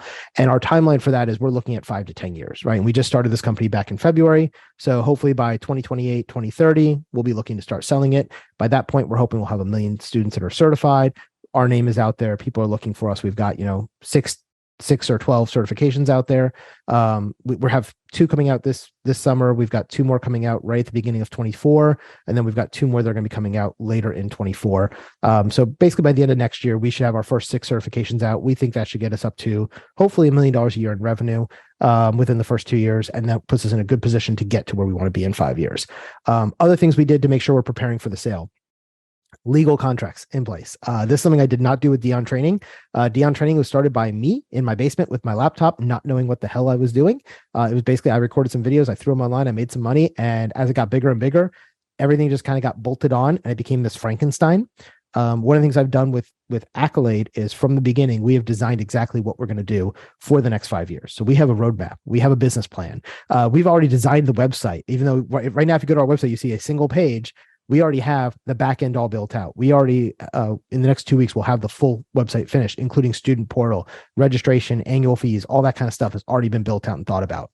All of the contracting. I'm sure that people have never done this before, gone on somebody else's website to pull out a privacy policy or a terms of service, or, oh, Jacques got this contract. I'll just use that and throw, instead of piano in 21 days, I'll just throw Jason's name on there, right? We've never done that before, right? We all do that, right? Those are things I'm avoiding with this. And the reason is I know that I'm trying to build this to sell, and I don't want to end up having a problem later on doing due diligence where we forgot to do something right, and that's going to cause problems down the road. Luckily with Dion Training, because we were doing it as an asset sale and not a company sale, those things were not really a big concern, because with the sale, anything that happened prior to May 12th is my fault. Anything that happened after May 12th is their fault. That's the way an asset sale works. But if I'm selling the company, which is what we're planning on doing with Accolade, that means they're taking over the company with all liability and all revenue and everything else. And the idea is that they'll be able to take my name off the company and put on the new firm's name on the company once we sell it. So those are some of the differences. We are spending a lot of money on lawyers up front to make sure every contract we do is legal, to make sure everything we have in writing is transferable. This was another thing that I found with Dion training that I was not expecting, was that when I went to sell, it wasn't just my decision. All my other partners, which aren't even business partners, but they're third-party providers that we use, had to sign off on the deal as well. So Udemy, we had to get them to say, yes, we're okay with you taking Jason's account from Jason and giving it to the new company for the revenue. We do the same thing with LinkedIn. We do the same thing with all of our certification providers like CompTIA and Axos, and say, hey, Jason's selling the company. The new company is now going to be owned by these folks, and they're now going to be your partner, not me. And all those things had to go through.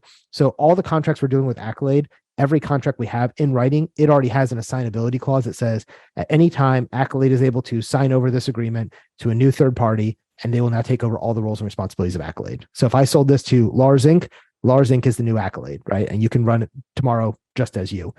Those are things that we didn't do in Dion training that we are doing to set ourselves up for success. That being said, between the website and the legal and the formation and all that stuff, in the last 6 months, I think I've probably spent $50,000 on lawyers and trademarks and designers and websites and all that kind of stuff. Obviously it's not starting out small because lawyers are expensive, as we all know, right? Lawyers and accountants are expensive, but it can really, really help you in the long run, especially if you're building something big. I'll say when I started out, doing it the Dion training way is probably the smart way of doing it, right? Is starting out small, growing it as it goes. The one thing I would say is probably once a quarter or once a year, I would take a step back and take like a 2 or 3 week period where you're not working on the business anymore or in the business anymore, and you work on the business. And what I mean by that is, for any of you guys who are tech people, you probably have heard the term tech debt, right? There's things that happen because you're just working so fast that you're not going back and cleaning up after yourself. So let's say you went home tonight to make dinner for your family. You pull everything out, get on the table, you cut it all up, you cook the meal, everything's great, but you don't take the time to clean it up. You just kind of throw it all in the garbage when you're done. But the table is all still sticky, right? That's fine. And you can come back tomorrow and clean it, right? But if you don't clean it for 3 or 4 weeks, there's going to be ants all over your table. There's going to be problems that arise. That's like the tech debt. And that happens a lot in our companies when we're running so fast or building an automation and we're like, it'll work for now, but we don't document it. And then you go to sell your company to somebody like, what the hell were you thinking? And you look back at it, you haven't looked at that automation in 3 years. You have no idea why you built it that way and why that if else condition was there and all the other things that you do. And so one of the things, if you ever are planning on selling, is document your processes, document your automations, everything you do. You should have a video of how you do it or any of that kind of stuff. Because again, if, even if you're not going to sell, let's say, I have a wife. And so if I had ever died, the plan was she would continue to run the business until the content needed to be re-updated, and she could either find a new instructor or we would just close down once it outdated.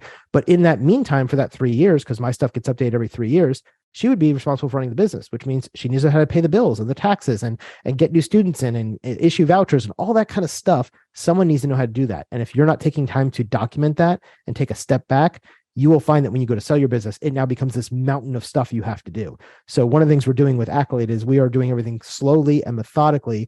We're documenting everything. And yeah, it takes us probably 3 times longer than it would if we just ran as fast as we could.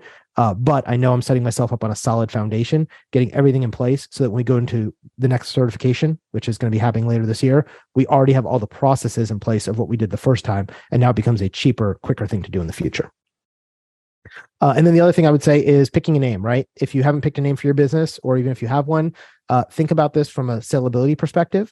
If you create a name that you can trademark, or a name that is uniquely yours and becomes identified with your brand, that's going to have value. And that actually is something that you get value on your valuation. That's not a multiple, right? I talked about the fact that I sold for 8x, but it really wasn't 8x, but the whole package was 8x, but that's not how they calculated it. They calculated it at a 6x, and then the other 2x was based on different things that we gave them, like proprietary tech, like our name. We have a trademark for Dion Training and the logo and the website and all these social handles. And so all that stuff had value that they were buying as part of the asset deal. And we've done the same thing with Accolade. We have a logo, we have our name, we've put in the trademarks, which takes probably $2,000-$3,000 to get a trademark.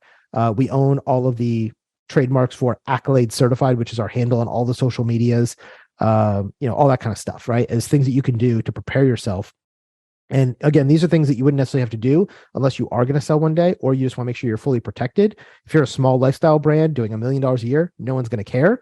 But once you start getting above $1 million, even if you're not going to sell, you now become a target. And having those things in place is going to help you fend off competitors or somebody else who tries to say, oh, well, nobody ever trademarked the name Piano in 21 days. So guess what? I'm going to trademark it. Now I'm going to tell Jacques he has to change his name because I own the trademark now, right? And just because you never bothered to spend the $2,000 or $3,000 on a trademark can really screw you one day. Now, that case, I don't know if Jacques has a trademark or not, but assuming he doesn't, I could go and put in a trademark, but then it's up to him to say, oh, Jason's applying for that trademark, but I've actually been using it since 2013. Jason just started using it last week. I should be the real owner of the trademark, and he could fight me on that. We can go to court over it. But again, those are the kind of things that we don't usually do as small course creators that will end up biting us in the butt later on when we try to go through due diligence. You've come a long way, Jason. This is incredible. I mean, the first conversation we ever had, I remember it was about, in 2018, was about how you could take your $10 courses and sell them for more on your site and what a funnel might look like around that. Now we're talking like such bigger stuff here. It's really incredible. Jason, do you like beer? I'm not a beer person. No, I'm a soda guy. Sorry. I gotcha. Well, we have, I don't know if you're familiar with what a cicerone is, but it's basically a sommelier, but for beers. So that's what Chris is. And he's a level 3 cicerone. There's only like 140 of them in the entire world. And so his business is around certifications as well. And so that's some context behind the comment he left in the chat. Chris, do you want to expand on that a little bit with what you were saying? Yeah, so I trained for someone else's certification program, right? And in the early days, they actually would talk about how they took pride in only testing, right? And not being like, I don't know, whatever those groups are where they have the certification, but also are the ones who sell you all the training material. Yes, and I hate that where it's like the self-licking ice cream cone where you become Dion certified, but you can only get it by going through Dion. And I'm like, that's wrong. Right. No, it's like it feels scammy and weird. And but it's a great business model, obviously, for those folks. Like Princeton Review kind of thing, right? You got to buy their big fat book and or whatever, at least back when I was younger. But eventually they saw what I was doing. I mean, I don't know what their plan. I don't know. I wasn't in their head, so I don't know. But they changed that, right? And they came out with their own material, which is basically the main competing material to mine on the market. And but one thing I know about them is they have their lowest level of these 4 levels. Their lowest level is basically like you just pay $70 or $80 to take this online exam. That's like super simple, multiple choice, like 40 or 60 questions in like 20 or 30 minutes. It's like the dumbest, easiest thing on earth. And I think, I don't know for sure, but I think that probably accounts for like 90% of their income. Oh yeah, I'm sure it does, because especially if they become known in the industry as the thing, or if they're like, hey, I want to get a job as a beer master. It's like, well, you can't be a beer master unless you are, Cicerone certified level 3, right? Well, then they're going to go get that to get that job, right? So the thing is, a lot of employers do actually ask their people to either have already passed that or to pass it after getting the job. It's like the most basic shit you have to know if you're selling or serving beer. But and they have like the roles of everyone who's passed each level on their website. So I know for a fact that they've sold like hundreds of thousands of those. Yep. But even for level 2, there's only like 4,500. And then for level 3, where I'm at, there's like 170. And then for master level, there's only 22 people. So clearly that actually doesn't surprise me, because I will tell you most certifications are a pyramid. And I'll tell you, for us, it's the same thing with IDLE Foundation. 100% of the people take IDLE Foundation. There are 8 different levels above that. And for somebody to go up to one of those 8 levels, it's about 20%, 15 to 20% if you're lucky. So it's like 1 out of 5, 1 out of 6. So most people will just take foundation and they'll stop there. So 100,000 to 5,000 to 120 to 5. That actually sounds about right. Yeah, no, I think something like 3 or 4% go beyond level 1. And that's because most of the, service industry, a lot of these people are just like doing it because they have to and moving on with their lives. It's not like only a small portion of them are actually super serious about like learning about beer and doing the SOM stuff. Anyway, point is, I'm like, my next push after I kind of get my act together on my current online courses is to try to push into B2B, because right now it's all B2C. Yep. And I think part of that could be just making my own first level exam type certification. Yep. And I could be like, hey, look, I'll sell you the whole training program and you can take the exam, and maybe it's the same price as the other people are selling you just the exam for. Yeah, and that's kind of the model we've taken with Accolade. So what we've done is for each topic we teach, we have it broken down into 2 certifications. We have what we call the fundamentals, and then we have a practitioner. And so the first one we came out with is called the Accolade Certified Cyber Resilience Fundamentals and Accolade Certified Cyber Resilient Practitioner. And the difference is the fundamentals is a 60-minute, 40-question ABCD exam. It's very knowledge-based. There's essentially what we're teaching is the concepts around this cybersecurity framework, which is about a 55-page textbook put out by the US government of how you should do cyber risk. And so we're using that as an open source framework for it. And so you could read that book, or you could read our textbook, or you could go take a video course, any of those methods, and go take this exam and get certified. And then you'll be like, yep, you are certified. You are part of the team. The second level is the practitioners. Can you do this as a job or as a consultant? And to do that, everything we're doing there is heavily case study focused. It's still ABCD questions, but you get 90 minutes for 30 questions. And each question is almost like a page of reading. It's like, here's this company, it's P&O in 21 days, here's what they did, blah, blah, blah, blah. What would you recommend they do in this situation? A, B, C, or D, right? You're doing a cyber assessment on Jacques' business and you found these vulnerabilities. What should you do, right? And what would the recommendations be?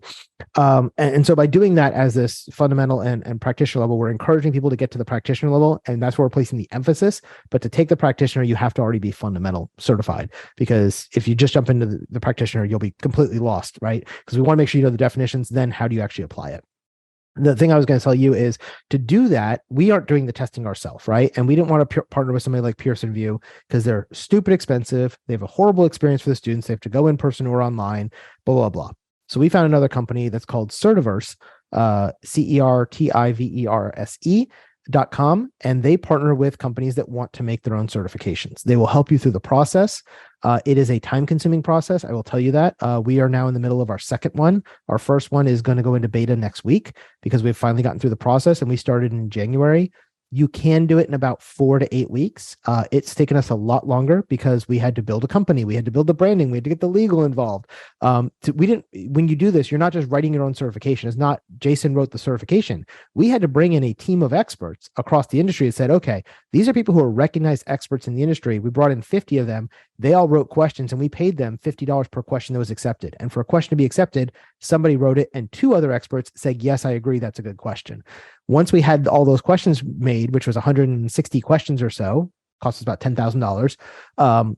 And you can do this as either pay them up front or you can pay them based on first sales. Originally, we were going to pay them based on first sales of the certification. We opted to pay them early because I kept delaying the launch because I wasn't ready on the other legal side. And I didn't feel that was fair to the SMEs. So I was like, all right, I'm just going to pay you guys. I'll get reimbursed later. It's not a big deal.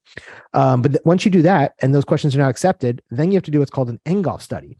An NGOLF study, you have to have at least 10 experts that are industry known experts that did not help write the exam to look at these and say, based on this question, if I had this question, how many people do I think would get this right? 60%, 40%, whatever. Based on that, then we go into beta and we see if the beta actually matches up with what the expert said. And if they are within a margin of error, you have a valid exam that can now be internationally certified. And that is how you get these things that become industry known. But again, it's a long process. Now, could you also just create on your website with a WordPress plugin and go, hey, this is a certification? Sure. But will employers actually value that? Probably not. In our case, we're trying to build this, and this is our IP, not just a way to sell a course. In your case, it may be hey, you're getting this course and you're getting Chris certified, right? Then it could just be that way, right? But that's the way that we had to go through that process. And they handle all of the voucher distribution. They handle all of the testing. They use an AI proctoring system. So the person takes it online. It makes sure they're alone in the room, that they're not cheating. If anything gets flagged, it goes to a live proctor to check, and then we can revoke their cert and all that kind of stuff. But there's lots of things like that you can do if you want to go down that road. And that's how you become a competitor to a well-known established player. In my world, we have to be that, because otherwise the HR folks aren't going to take it. And our ultimate goal is to get on, there's a list for the DoD, the Department of Defense, called the 8570. And if your certification is on that list, you are guaranteed to get sales, because that is a requirement for them to hire you in the DoD as a contractor.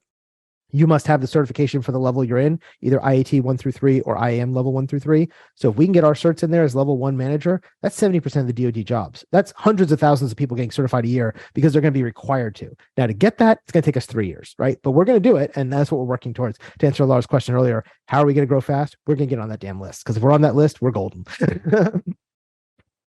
I think Sean was next. Very cool. Yep. Thanks Sean, for that you're info. up.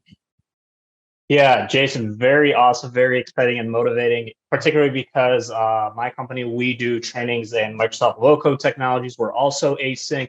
We started with B2C, and then we're like, forget it. My business partner has so many more connections. We want B2B. Yeah. My main question is that I own about 30%, he owns 70% of the company. And my main thing is just never getting screwed via like the Social Network movie. So it's like, I'm looking at it, and currently with the contract, the company could just remove me and they have to pay me my 30%.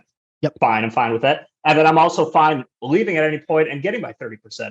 The only thing I'm uncomfortable with, they can't figure out, that I want a simpler way to do this, is like, how do we measure the value of the company?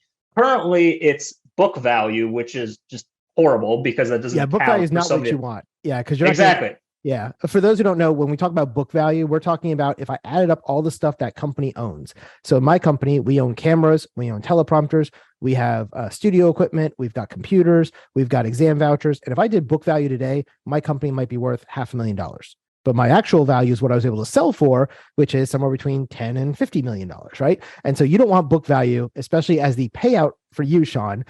So that should definitely get changed in your agreement. The language I had in my partnership agreement for Accolade is that if either of us wants to buy the other one out, we have an independent assessor come in. They look at the business and they create a value. If either of us is not happy with that value, we can get a second assessor. And if that comes in higher, we use that. If it comes in lower, we use the higher of the two. And that's how we've done it. Almost like a real estate appraisal for your house, right? If I was going to buy your house for you because, or let's say your mom died, right? And she's going to leave you your house. The value of the house today is your cost basis in that. And if you keep it for 10 years and then sell it for double, you're going to pay taxes only on that half you did, as long as you got the appraisal today. And so it's the same thing. If you guys are going to sell, you bring in an independent auditor, they're going to look at your books, they're going to look at your growth rates. They're going to say, if we were buying your company, it'd be worth 5x gross profits. Okay, your gross profits were $1 million, you're worth $5 million, even though your book value might be 20,000, because you probably only have a couple of computers. You don't really have assets in your company, right? Because it's all software. Mm-hmm. Got it. Okay, so it's get an independent assessor, and then if either of us are unhappy, we just get a second one. And then you said pick the difference of the two? Yeah. So, I mean, when you work with your lawyers to, what you want to do is address this in your operating agreement. I'm assuming you have an LLC, taxes, a C Corp or an S Corp, right? And what state are you guys in? Maryland. Okay. Are you a Maryland company or Delaware? Maryland. Maryland. Okay. Yeah, that's fine. The only reason I was asking is Delaware has a lot more corporate friendly rules, but you could do any. I used to have a Maryland company. It's totally fine. Because I was in Anne Arundel County over by the NSA when I was working up that way. But yeah, so what you want to do is basically get a local lawyer, a business lawyer, and it'll probably cost you $500 or $1,000 for an hour of their time. It shouldn't be a very expensive thing, but they can amend and rewrite your operating agreement to account for those things.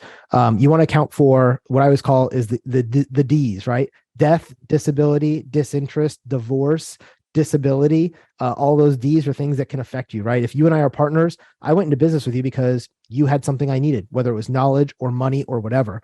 And in my partnership, like I said, I bring the training knowledge, my partner brings the HR knowledge. And so we think we're both valuable.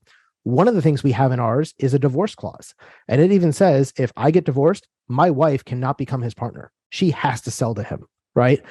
Same thing with his wife. If she dies or he dies, she cannot keep the business. Like, I have to pay her for his share, but she does not have the option of staying on because I didn't join to be a partner with her. She's a school teacher. She has no value to me in the business. She's a great person, but she's not why I went into business with him, right? I went with him because of his connections. And so you want to have that in your agreement as well. Death, disability, divorce, disinterest, etc. Disinterest is, like you said, I don't want to do this anymore. Pay me my 30% and I'm leaving, right? Because he doesn't want to have to keep you on the books forever. He should be able to pay you today and not keep you on for 10 years and then sell it for 50 million and have to give you 30% of that. So that'll protect his interest and your interest. And it's a shared liability in that case. So that's a way to do that. And then in there, you can actually have what's called the buyout clause that says at any time, if one of the partners is disinterested and wants to walk away, we will then get an independent assessment done. And you could say one person, two people, three people, whatever it is. I've seen some where they say we're going to get 3 independent assessors to come in, and then we'll average the 3, and that is the value we all agree to. Or the other way I've seen it done, and my original business, I had a JV agreement with this partner before we started Accolade for a different thing we were doing. In that one, because we had a JV agreement, it was if either of us wanted to buy out the other, we could make them an offer.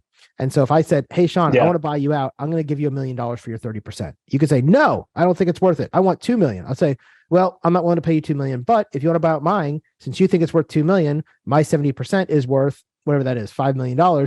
You give me $5 million, you own the whole company. And so it's basically, you can make an offer. If I reject it and you give me a counter offer, I can then accept your counter, or I can buy you out at that rate. And so there's language like that you can do. I personally like the get 2 assessors and average them, or 3 assessors and average them, because that way nobody gets upset and you all have already agreed to it up front of what the valuation will be, and you'll get a higher value that way than book value. And that's a reasonable way of doing it.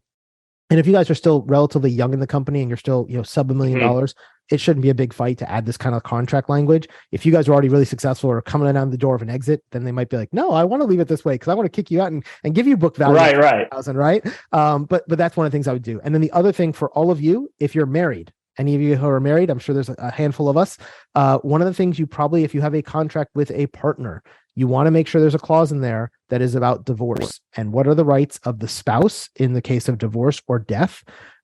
Because this is something that people don't think about. And then, you got into business with Sean, you and Sean were great friends. And then Sean, marries a crazy woman and she decides to divorce him. And now she owns half your company, right?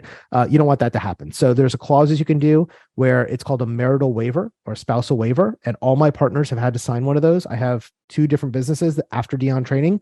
One we've talked about, Accolade. It's a 50-50 partnership. The other one I own 80 and the other 2 own 10-10.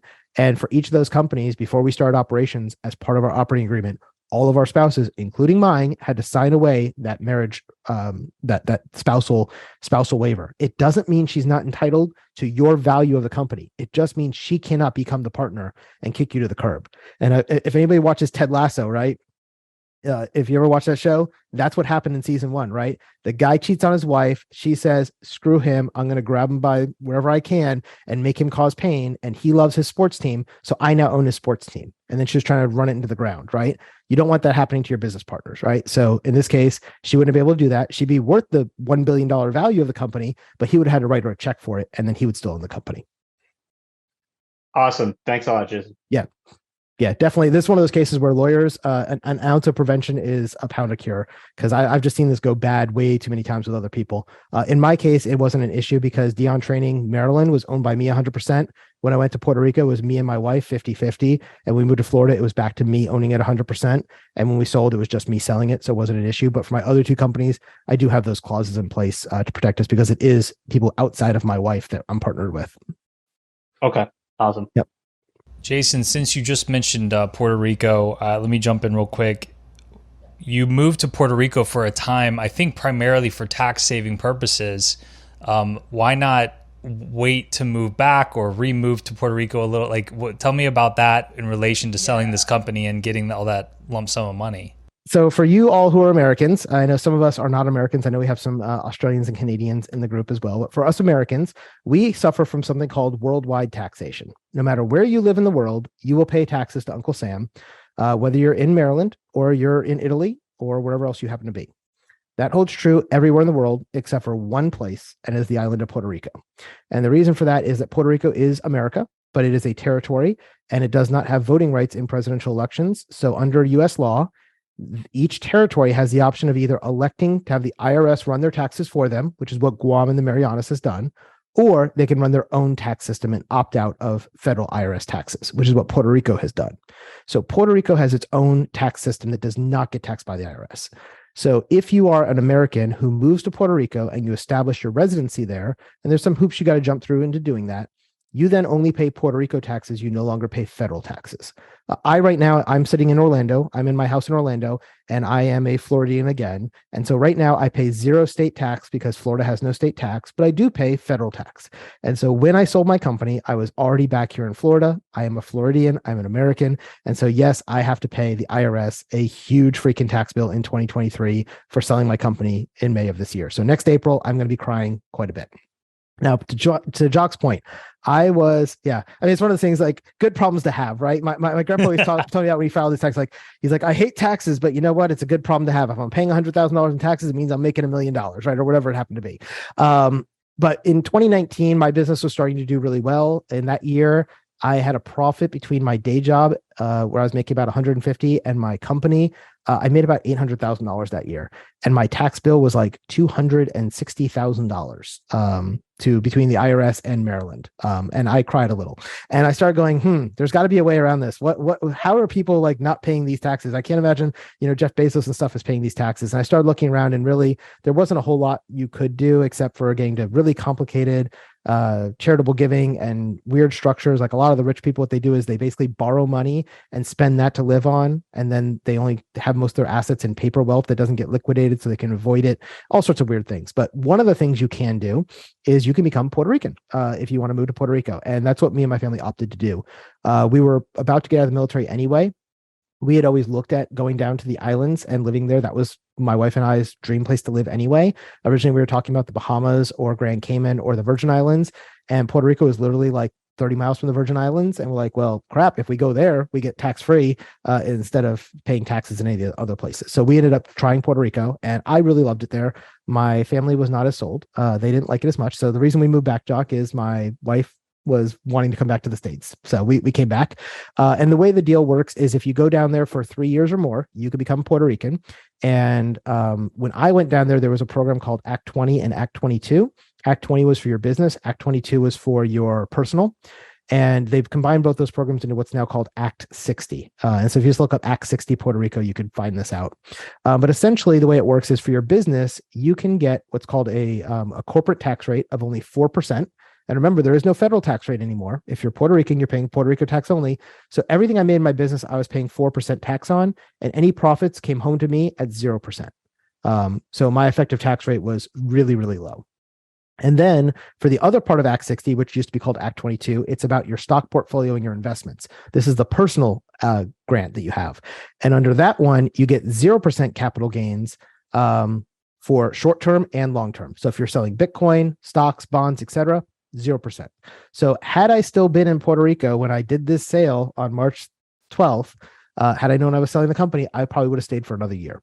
We didn't know. We moved back here we moved back here and then negotiated the deal. And so I wasn't planning on selling. Had I known I would have stayed there for another year, because that would have saved me $2 million or so in taxes, because my deal was capital gains, and they would have been 0% instead of 20%. Right. And so that would have saved me quite a bit of money had I had done that.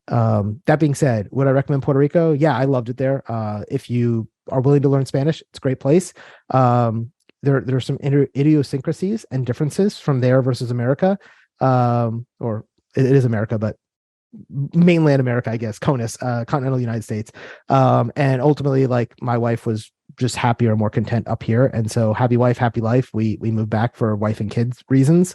My kids are 17 and 19 now. So my kid was finishing up high school. He wanted to come back to the States. So he came back first and finished up high school for the last 2 years at Grandma and Grandpa's house. And then we came back late last year, early this year to finally move back. And we officially moved back March 1st, and then we ended up selling the company May 12th. So again, had I known that, I would have been like, let's just wait another year, honey. But yeah.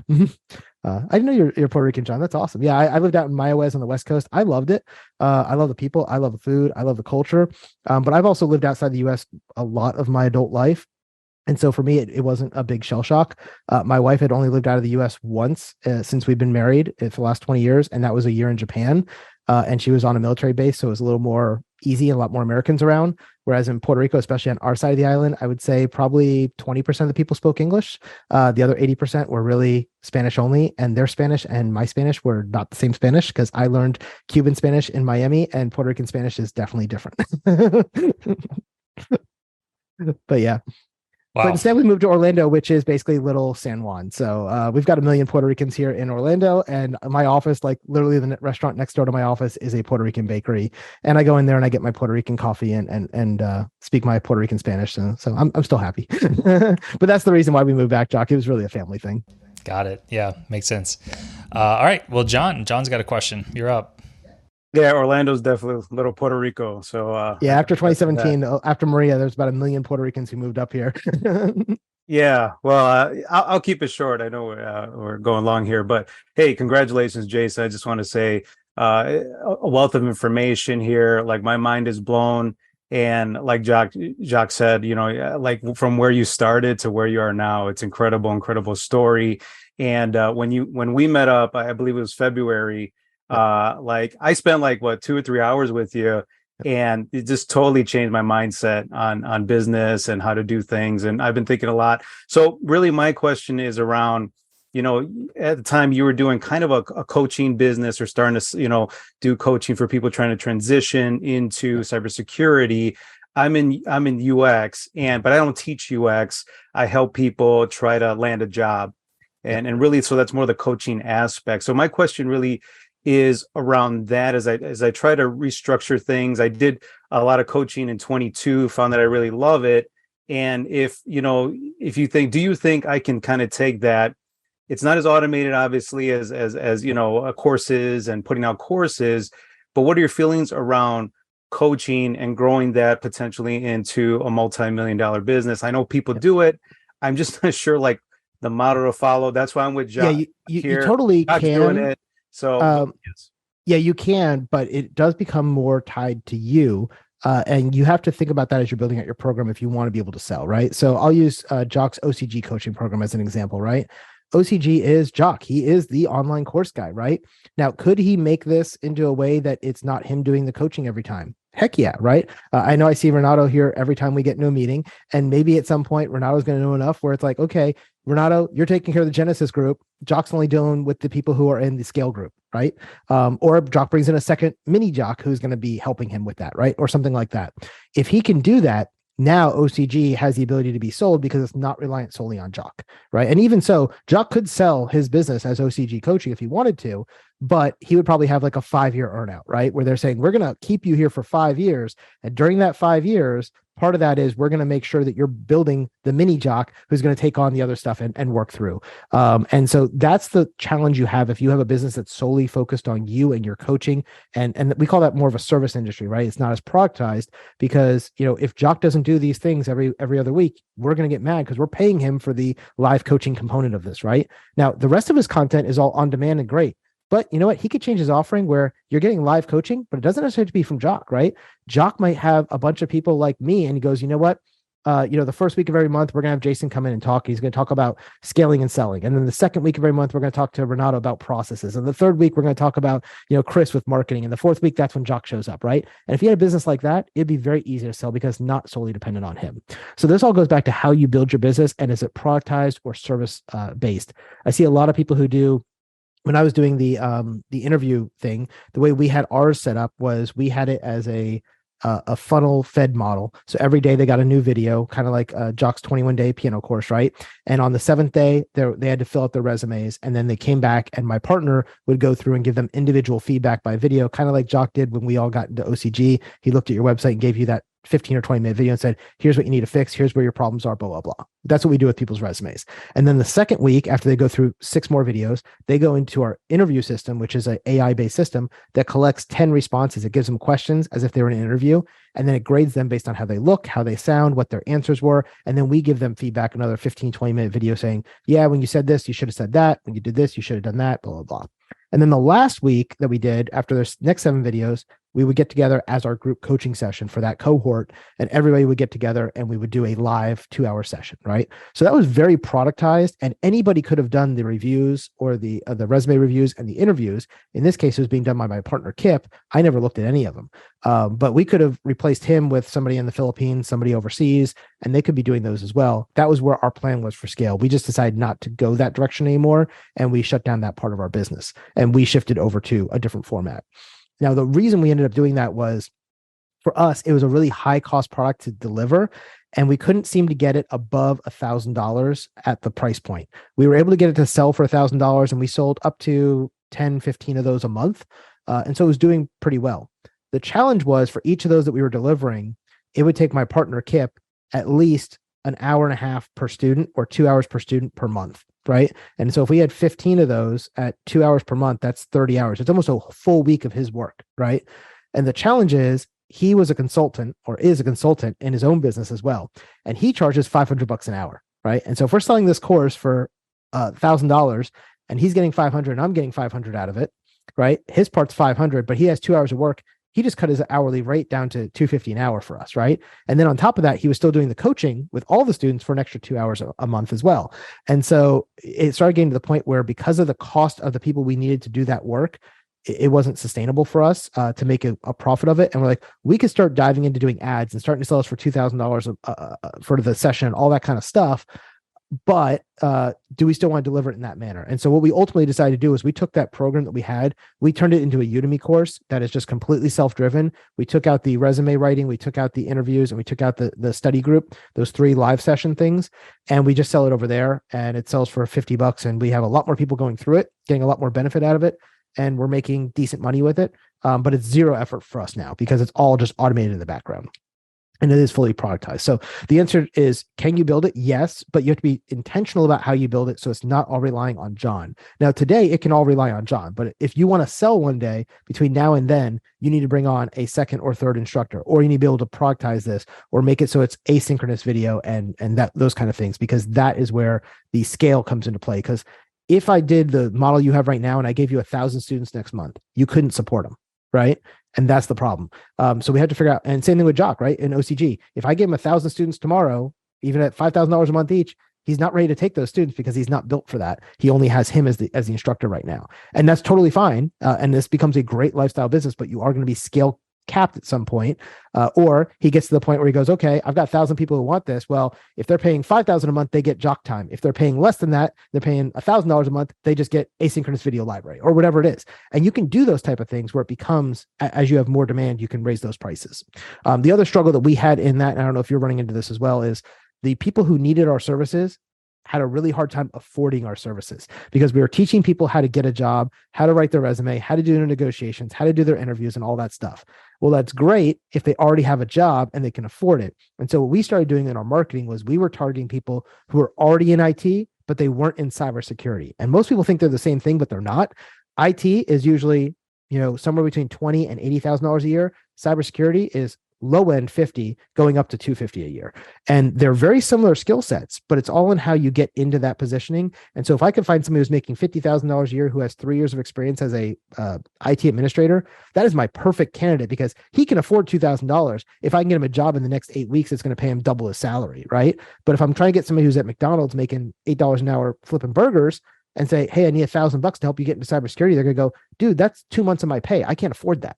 And so that became the challenge, is how do you get those people in when they need your services, but can't afford your services? And that was the other thing why me and Kip decided to make it into this asynchronous course that can be bought for $10, $20, $30, $40, $50, as opposed to $1,000, but they're not getting the hand holding they were getting before. Super helpful. Thank you. Yeah, definitely. Jason, can we do one more question? Certainly. Okay, we'll do one more. Lars put something in the chat, but Lars, you want to go ahead and verbalize that question? Well, I think you basically answered it now. Yeah. Would you? Because before you started answering this, I was wondering if you were to start again, would you build a business with one course being more high ticket, or would you? But basically, you answered that. I think you basically said that because of scaling, it's easier to do that with. Yeah, depending on who you're selling to, obviously. Yeah, not always. So, I don't think there's anything wrong with the model that Jacques has for either his coaching program or his piano course, even though both of them are a single offer with a single funnel, right? And both of those can be scaled extremely huge. I mean, there is a unlimited number of people who probably want to learn piano. I know I was one of those ones for years. I'm like, I want to learn piano. And, during the pandemic, I'm like, what, screw it. I'm buying Jacques' course. And I've made it through about a handful of days, and then I got busy and I haven't gone back, but I need to go back. But I've gotten up through day 5 and I can play a little now on piano. And I feel good about that, but I don't think it's necessarily one or the other. It depends on what do you want in your business. This kind of goes back to what I said all the way at the beginning, right? You have to decide, do I want a lifestyle business? Do I want a business that I can sell? Or do I want to grow this thing myself and one day become, the next Udemy or Uber, an IPO and make billions of dollars, right? I don't think I was the guy to ever get us to an IPO, right? I don't think that was ever going to be me, right? I was kind of surprised I was able to get us to a big sale, right? And I was never planning for that, but I'm doing that now in the other things I'm doing. As far as for me, the way I ended up in the business model I'm in is because of where I came from. And I don't know, and Jacques and I have even talked about this on this podcast. I'm like, if I started all over from day one, would I do it the way I did it? I probably wouldn't, to be honest. I think if I was starting over today, I probably would do more of the OCG model, right? And not the fact that his coaching program, but the way he teaches us to do a funnel, pick a product, and you now have a very easy and targeted way to do advertising. Now, there is some danger in that, because if you choose one product, like for instance, maybe I chose the Security Plus as my certification, right? Or Chris is choosing the beer certification, right? Whatever that thing is. And people don't care about that anymore, because now nobody's drinking beer, everybody's drinking, I don't know, Moscow mules, right? His business is going to go like this, right? And it's all your eggs in one basket. Whereas for me, I've got 42 products. And so I have some products that make a couple hundred a month. I have some products that make 25,000 a month, right? Or more. And it just depends on the product. And so I will tell you that 80% of my sales come from 20% of my products. And 20% of my products make up the majority of my sales, right? And that is the basic Pareto principle that happens in a lot of places. So I like the fact that by having multiple things, there's more room for growth. The other nice thing about with my brand is people have now gotten used to the fact that I teach multiple things in multiple areas. And so they know they can come to me for cybersecurity. They can come to me for project management. They can come to me for IT service management. We now have cloud courses. We're now adding hands-on penetration testing courses, right? And so now we have these multiple verticals. And if I can get somebody into one of them and go up that vertical, I can sell to them 4, 5, 6 times, right? And if I just started and focused on one vertical, that would have been fine. If I just focused on one course, that would be okay too. But eventually you're going to want to expand either the number of students, and this is kind of the big drawback with Jacques' piano business is he only has piano in 21 days to sell. So if he wants to increase his sales, he either has to increase price or he needs to increase the number of people going in his funnel.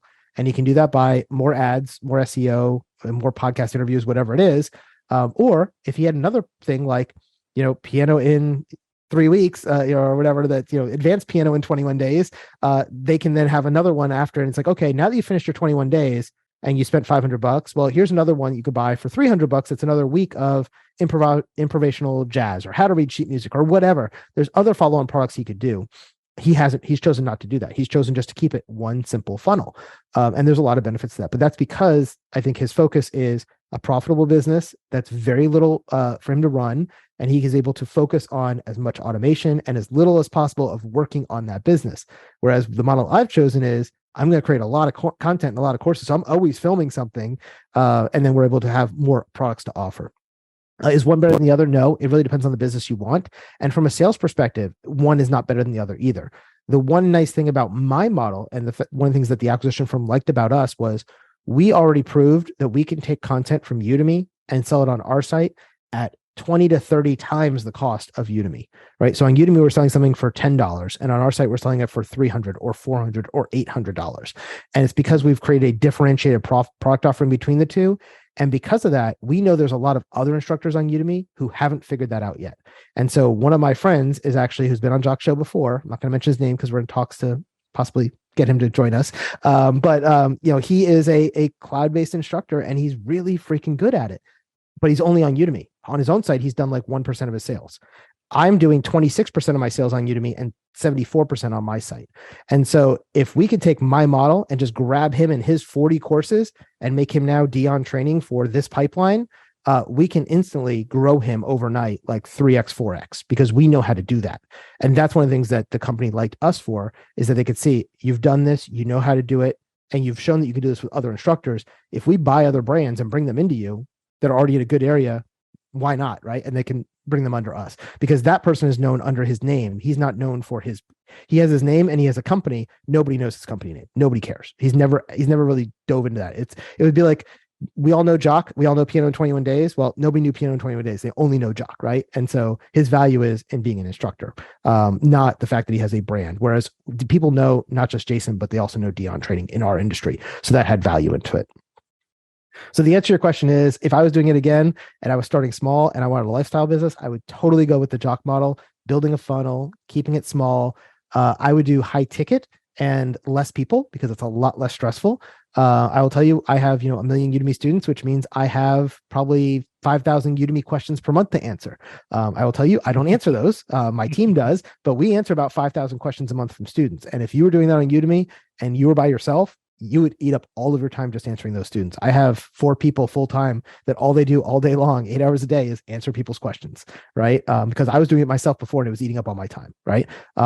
People, and I'll tell you, on my site, we have only 25,000 people. We have a lot less questions on our site. It seems like people who pay more ask less questions. And I don't know why that is, but they ask for less help when they pay more money. I don't know if they're smarter. I don't know if they are more dedicated to go through it themselves, or they're afraid to ask, or what.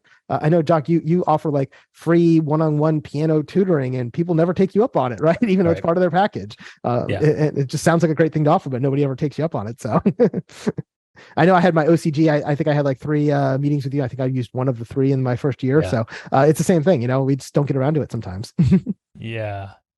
Yeah, I think the answer to that is so dependent on so many different factors. I think it certainly depends on what your desires are, and it depends on the desires of your ideal customers as well. So, for example, I think Jason really enjoys making new courses more so than the average person, and so that's one reason he ended up with 42 courses. Another reason is because his ideal customer wants, needs, is asking for those types of courses too, right? So my ideal customer probably isn't asking for additional courses as much as his, but they certainly have to an extent. So for example, they finish my piano course, and they're like, okay, I'd love to learn how to play jazz. Well, that's the reason we have a course called Jazz in 21 Days. I'm not the instructor, but I also don't sell it on its own. It's a bonus in my high-end package because I really value overall simplicity in the business, more so than like certain levels of growth, right? Because my goal has always been lifestyle business, as Jason talked about at the beginning, right? Now, if you could tell me I could do this, and this, and have an 8-figure exit one day, okay, maybe. But thinking about how I started and the goals that I had when I got started, reading 4-Hour Work Week and just creating that lifestyle business, very, very happy, with where I'm at and with the business. So there's a huge spectrum there. There's no one exact way to do it.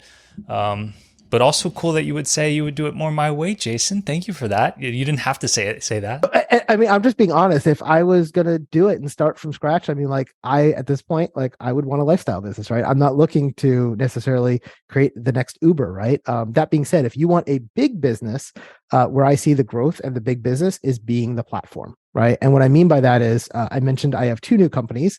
One I told you guys about, which was Accolade. The other one is still in its infancy, and we're still designing it and building it. But it is called Certistry. And if you've ever used Quizlet, I find there's a lot of problems with Quizlet, and we're going to solve those problems, right? So we're going to become a competitor with Quizlet. They are, a $75 million valued company right now that was bought by a private equity firm. And I think if we do the product the way that we're talking about building it, we can hit that 25, 50, 75 million very, very quickly. And it all becomes a matter of how many students come in and use it, because it's all about a growth game in that case. But in that case, we are not creating any content. We are creating the product and we are creating the platform. And then we're going to have other companies and other instructors come in. So for example, if I want Security Plus questions, Dion Training is going to provide those. But if I want beer questions, I don't know anything about beer, but Chris does. So I could say, hey, Chris, why don't you put all your questions on there for your new certification exam? And if everyone that a student uses, you're going to get 2 cents per question, right? there you go. And he gets a royalty every month, costs him nothing. It's pretty much like the Udemy model, but we are going to have a better practice exam engine than anybody else. And the way that we're doing it, we can tie it back to the certifications and tell them what their pass rates are. And we're using AI and ML to do that and all sorts of cool crap like that. But that's where you really get your huge exits. Why is Uber worth $1 billion? They don't own any taxis. They don't own any cars, right? They own the platform that all these cars run around on and that service. And that's what made them so valuable. I just started working with Brainscape to do not anything for them, but to host my material. So I would love to see something even better out there. I'll have to take a look at Brainscape. I haven't looked at theirs specifically, but I have looked at most of the other ones out there. And anybody who's in the certification space can probably attest to the fact that there are really crappy exam engines out there. We're using a product called Brillium right now to do our practice exams inside of our courses. And it was so bad, my team has now built their own exam system that we're replacing Brillium with. And then we are going to be building our own as a platform with my other company for Certistry, which is going to take it to a whole different level. But yeah, and the other thing is, we talk about e-learning, like AI is changing a lot of the stuff we're doing now. So there's going to be a lot of competition coming out. And I think you're going to hear a lot of naysayers saying, oh, it's over. E-learning is dead. You're not going to be able to make any money anymore because somebody in XYZ country is just going to be able to go into ChatGPT and print out a script and go record it using descripted AI voices, and they're going to put you out of business. I will tell you, people said that when I joined the community in 2016, the e-learning community. Everyone was saying, oh, it's too late now. It's already over. And it's now been 7 years, and I don't see it slowing down at all. In fact, it keeps going. I see the same thing with the stock market. People always say, oh, it's already so high. Why would you buy it? It's almost the highest ever been. Yeah. And if you look back 3 years, it was the highest ever was there too. And you go back 10 years, it was the highest ever was there too. Over time, there's this growth. And if you got to get on at some point, you can't just wait for the drop off to jump in. So, I think just be aware of that and keep an eye on your competitors and see what else is out there. And if you create better content, people are going to continue to buy it, right? I mean, everything I teach is online for free on YouTube. Like there's nothing I teach that's amazingly interesting, but the way I teach it, people love. And that's why they keep coming back to me, right? And I'm sure it's the same thing with all your stuff, Lars and John and Chris and everybody else. Like, if I want to learn beer, I can go online and get a Udemy course for $10, but it's not going to be the same as your course that's $300 or $500, right? All the things Jacques teaches us, there's other places out there we can learn it, probably for a lot less, right? But we go because we have a connection with him and the way he teaches it and the way he's structured it. So that's kind of my thoughts. Huge thank you, Jason. Really, really appreciate it. This was incredible. Just so everybody knows, this is something that I was going to approach Jason with to see if he'd be interested and willing to share this information. I thought this was a topic that would be very interesting for us, even if we're nowhere close to being able to sell it. I think it's really interesting and inspirational to see, how we could be setting things up now or what's possible in the future. And before I could reach out to Jason, he reached out to me asking if it's something that he could present to us and if that's something I thought would be interesting. And so he initiated this conversation. I couldn't be more grateful and thankful for that, and then to execute on it is just incredible information. So thank you. Yeah, I'm glad to do it. It's one of those things that, like, before I sold my company, I never really talked to anybody who had sold a company. And as I went through this process, both the acquisition firm that was buying us was like, hey, here's our other founders in our portfolio. Here's all their names and numbers. Call them, see how they feel. And, one of the big things, even Jacques, I reached out with one of your friends who had also sold his company. And we had a good conversation for probably about an hour and a half about, he's like, hey, before you sell, here's all the things you need to be thinking about. And it had nothing to do with the amount of money or the earn out or any of that. It was, what are you going to do afterwards, right? Because if you sell this company and walk away in 2 years, which I don't have any intentions of walking away, and they don't have any intentions of letting me walk away. They want me to stay.